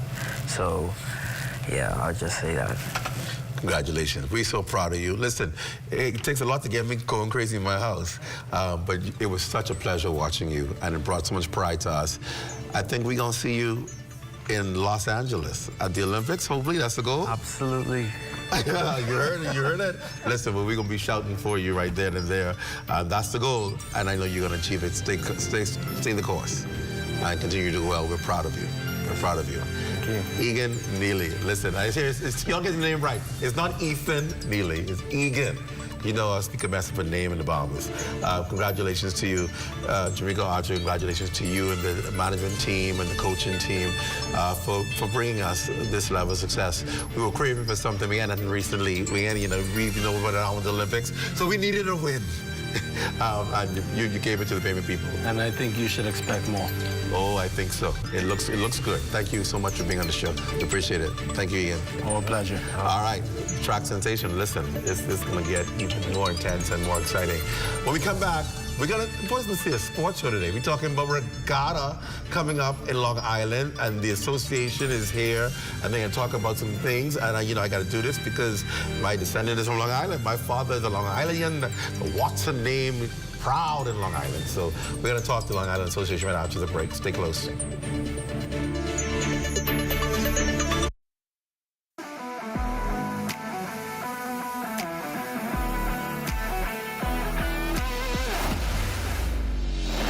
Bahamas Striping Group of Companies, we have been in Exuma now for the past 4 years, carrying out our paving program. A part of our company's philosophy is producing work to international standards. So when you look at our paving division, we have a state-of-the-art lab to do all of our testing in-house, as well as a state-of-the-art asphalt plant with a trained technician carrying out the work on that site. The overarching goal of our company is to produce the work that we're doing in the entire Bahamas to international standards. We also make a difference by the training of our staff. We have a very intensive training program going on to where we are teaching young men how to learn the art of striping. Being a young man myself, I've made mistakes in the past. I was given a second chance to better my life, and it's only fitting that we pass it along. What's important for us is giving them a second chance for them to get a skill and a career that could take them further in life.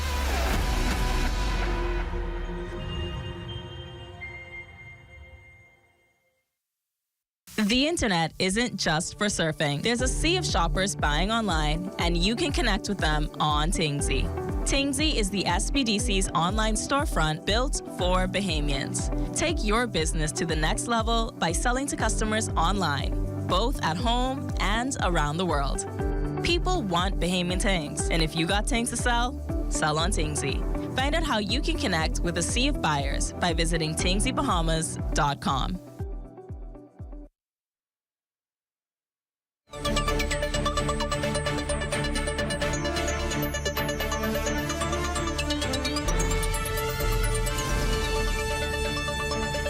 And welcome back to the show. We're going to be wrapping up talking about something exciting. Of course, the island of the mutton, the island of, listen, the sheep runners, my hometown place, talking about some juicy mutton. Boy, I'm hungry now just talking about it.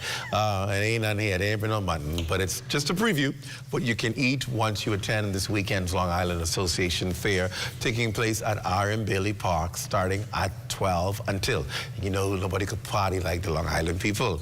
Here to tell us all about it, our Long Island Association President, Tanya Farquharson, and Treasurer Dwight Burrows. Welcome to the Rundown. Good to have you with us. Thank you very much.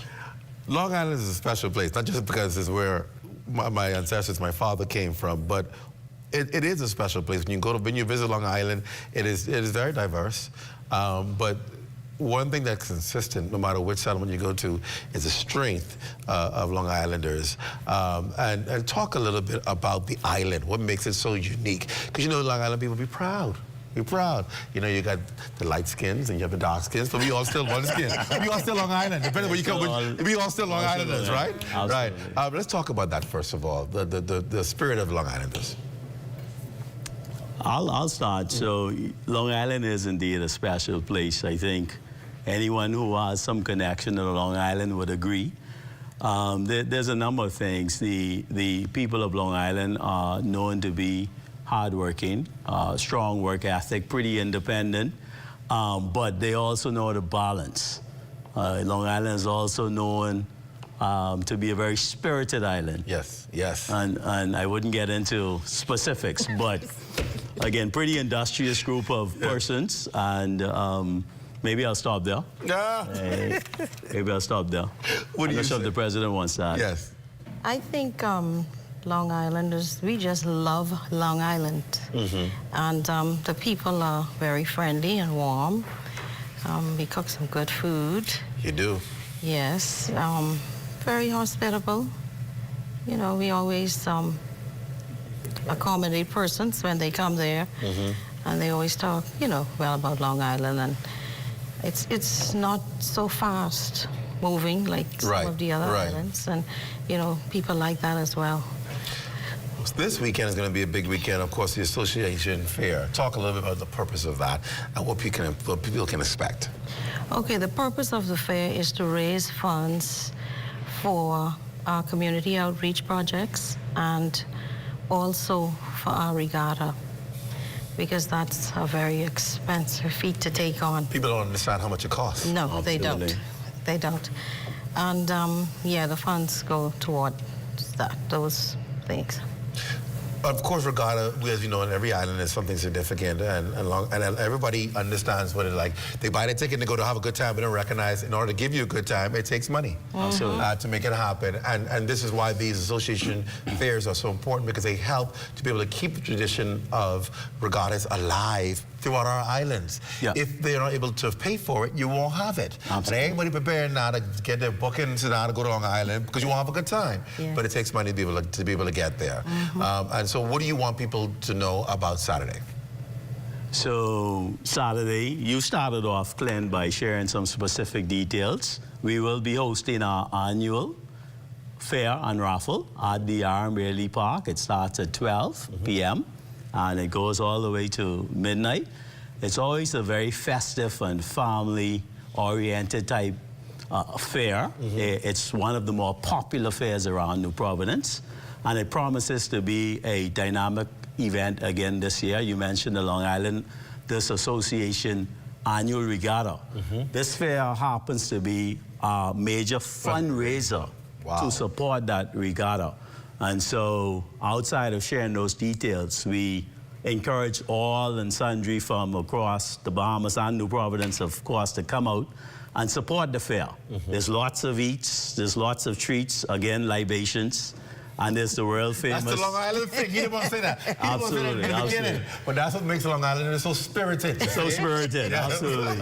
And so the steam mutton is always very popular. That's what I'm coming out there for. And we would have had, there's some activity going on our social media sites, and you can follow along as we prepare for the regatta. So for the mutton, what you would see is that this is fresh, native mutton, almost 800 pounds. Wow. That was just, I think, cut fresh a day or two ago and is being prepped over the next few days.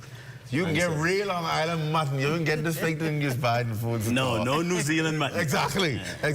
No. That native Long Island mutton, there is a difference. In case you didn't know, there is a difference in the taste. And so you want to be able to come out and do that. And give them the details where and at what time again. Because you have to support so that this regatta can be successful, right? The Broadcasting Corporation, we're going to be at regatta this year. We've already planned it, booked it. Last year we made the colossal mistake of not getting our funds together in time, and my people told me off. And so this year we were early. We made sure got our sponsorship and everything, and so our team is all set. We're all booked. We're going to be broadcasting live from Long Island every day with our show, as we did from the National Family Regatta. So we're going to be there. So if we're going to be there, that means you got to be there. Absolutely. In order to be there, you got to come out on Saturday so that it could be possible for you to be there. Right? So Saturday at Bailey Park, 12 o'clock. 12 noon. Until 12 p.m. Until the libations run out. Okay, and also we have a raffle. Tell them. Our first prize is a Kia Sonet Jeep. Oh, you giving car? 2025. No, it's a Jeep. Jeep or something. And we have 37 other prizes. Wow. So you got a reason to win. $40,000 in prizes. So you got it. So you see it there on your screen, the annual fair and raffle. There you go. Get your annual fair and raffle. It tells you all the food. See the Long Islanders, they're having a good time. They got the fritters and they got the conky kong fritters. The conky kong fritters. I understand you're gonna find them more conky than that. Look at my people them. I know them. And so I see all that good peas and rice. You know, go with that, right? The mutton. You gotta have that with the mutton. The mutton or nothing. And look at the people out there. So I just tell you, they know they come on there for. So, folks, make sure you are part of the fair on Saturday. Get your tickets, get your raffle tickets, get your food. Come on there, eat, and let's make sure that hometown, we be ready for the regatta come June. Yes, sir. And of course, for those of you who need to know when regatta is, because you got to book now. Listen, only people who are not professionals and going to regattas know you can't wait till the week of regatta or the week before to try to find a place. You don't gonna find no place. You gotta sleep on the beach. So regatta is what dates? What are the dates of regatta? June 4th through the 7th. June 4th through the 7th, all right? So make sure you prepare and book now because you got to be able to get your place or you're going to be begging somebody to stay in their house because you're going to find a place to stay because everybody can be down in Long Island for that. And Bahamas Air has already added some additional flights for us. There you go. So book your ticket. Don't be down there rowing on regatta day saying, I can't get down there. Get your stuff now. I'll give you the closing word. What do you want to say to people about the association event this Saturday?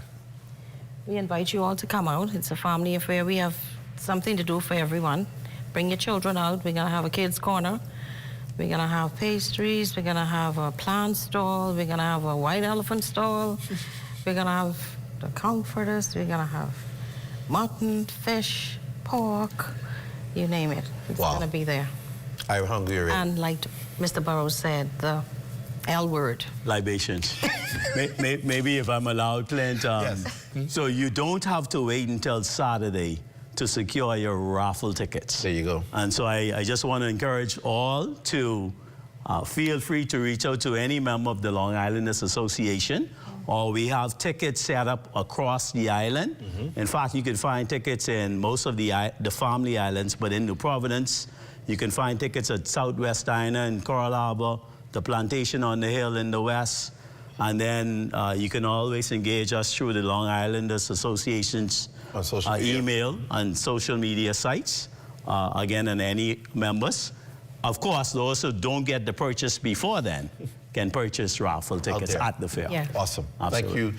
We're looking forward to a successful weekend and, of course, a successful regatta. Thank you for coming on the show. Thank you very much. Appreciate it. And that does it for the rundown. Be sure to stay locked on the ZNS network for the Bahamas tonight at 11. It's the final newscast in the country with the latest news and information with Royston Jones. He's already in the building, getting ready for the 11 o'clock news. For all of us here at ZNS, I'm Clint Watson. Thanks for joining us. Good night, everyone.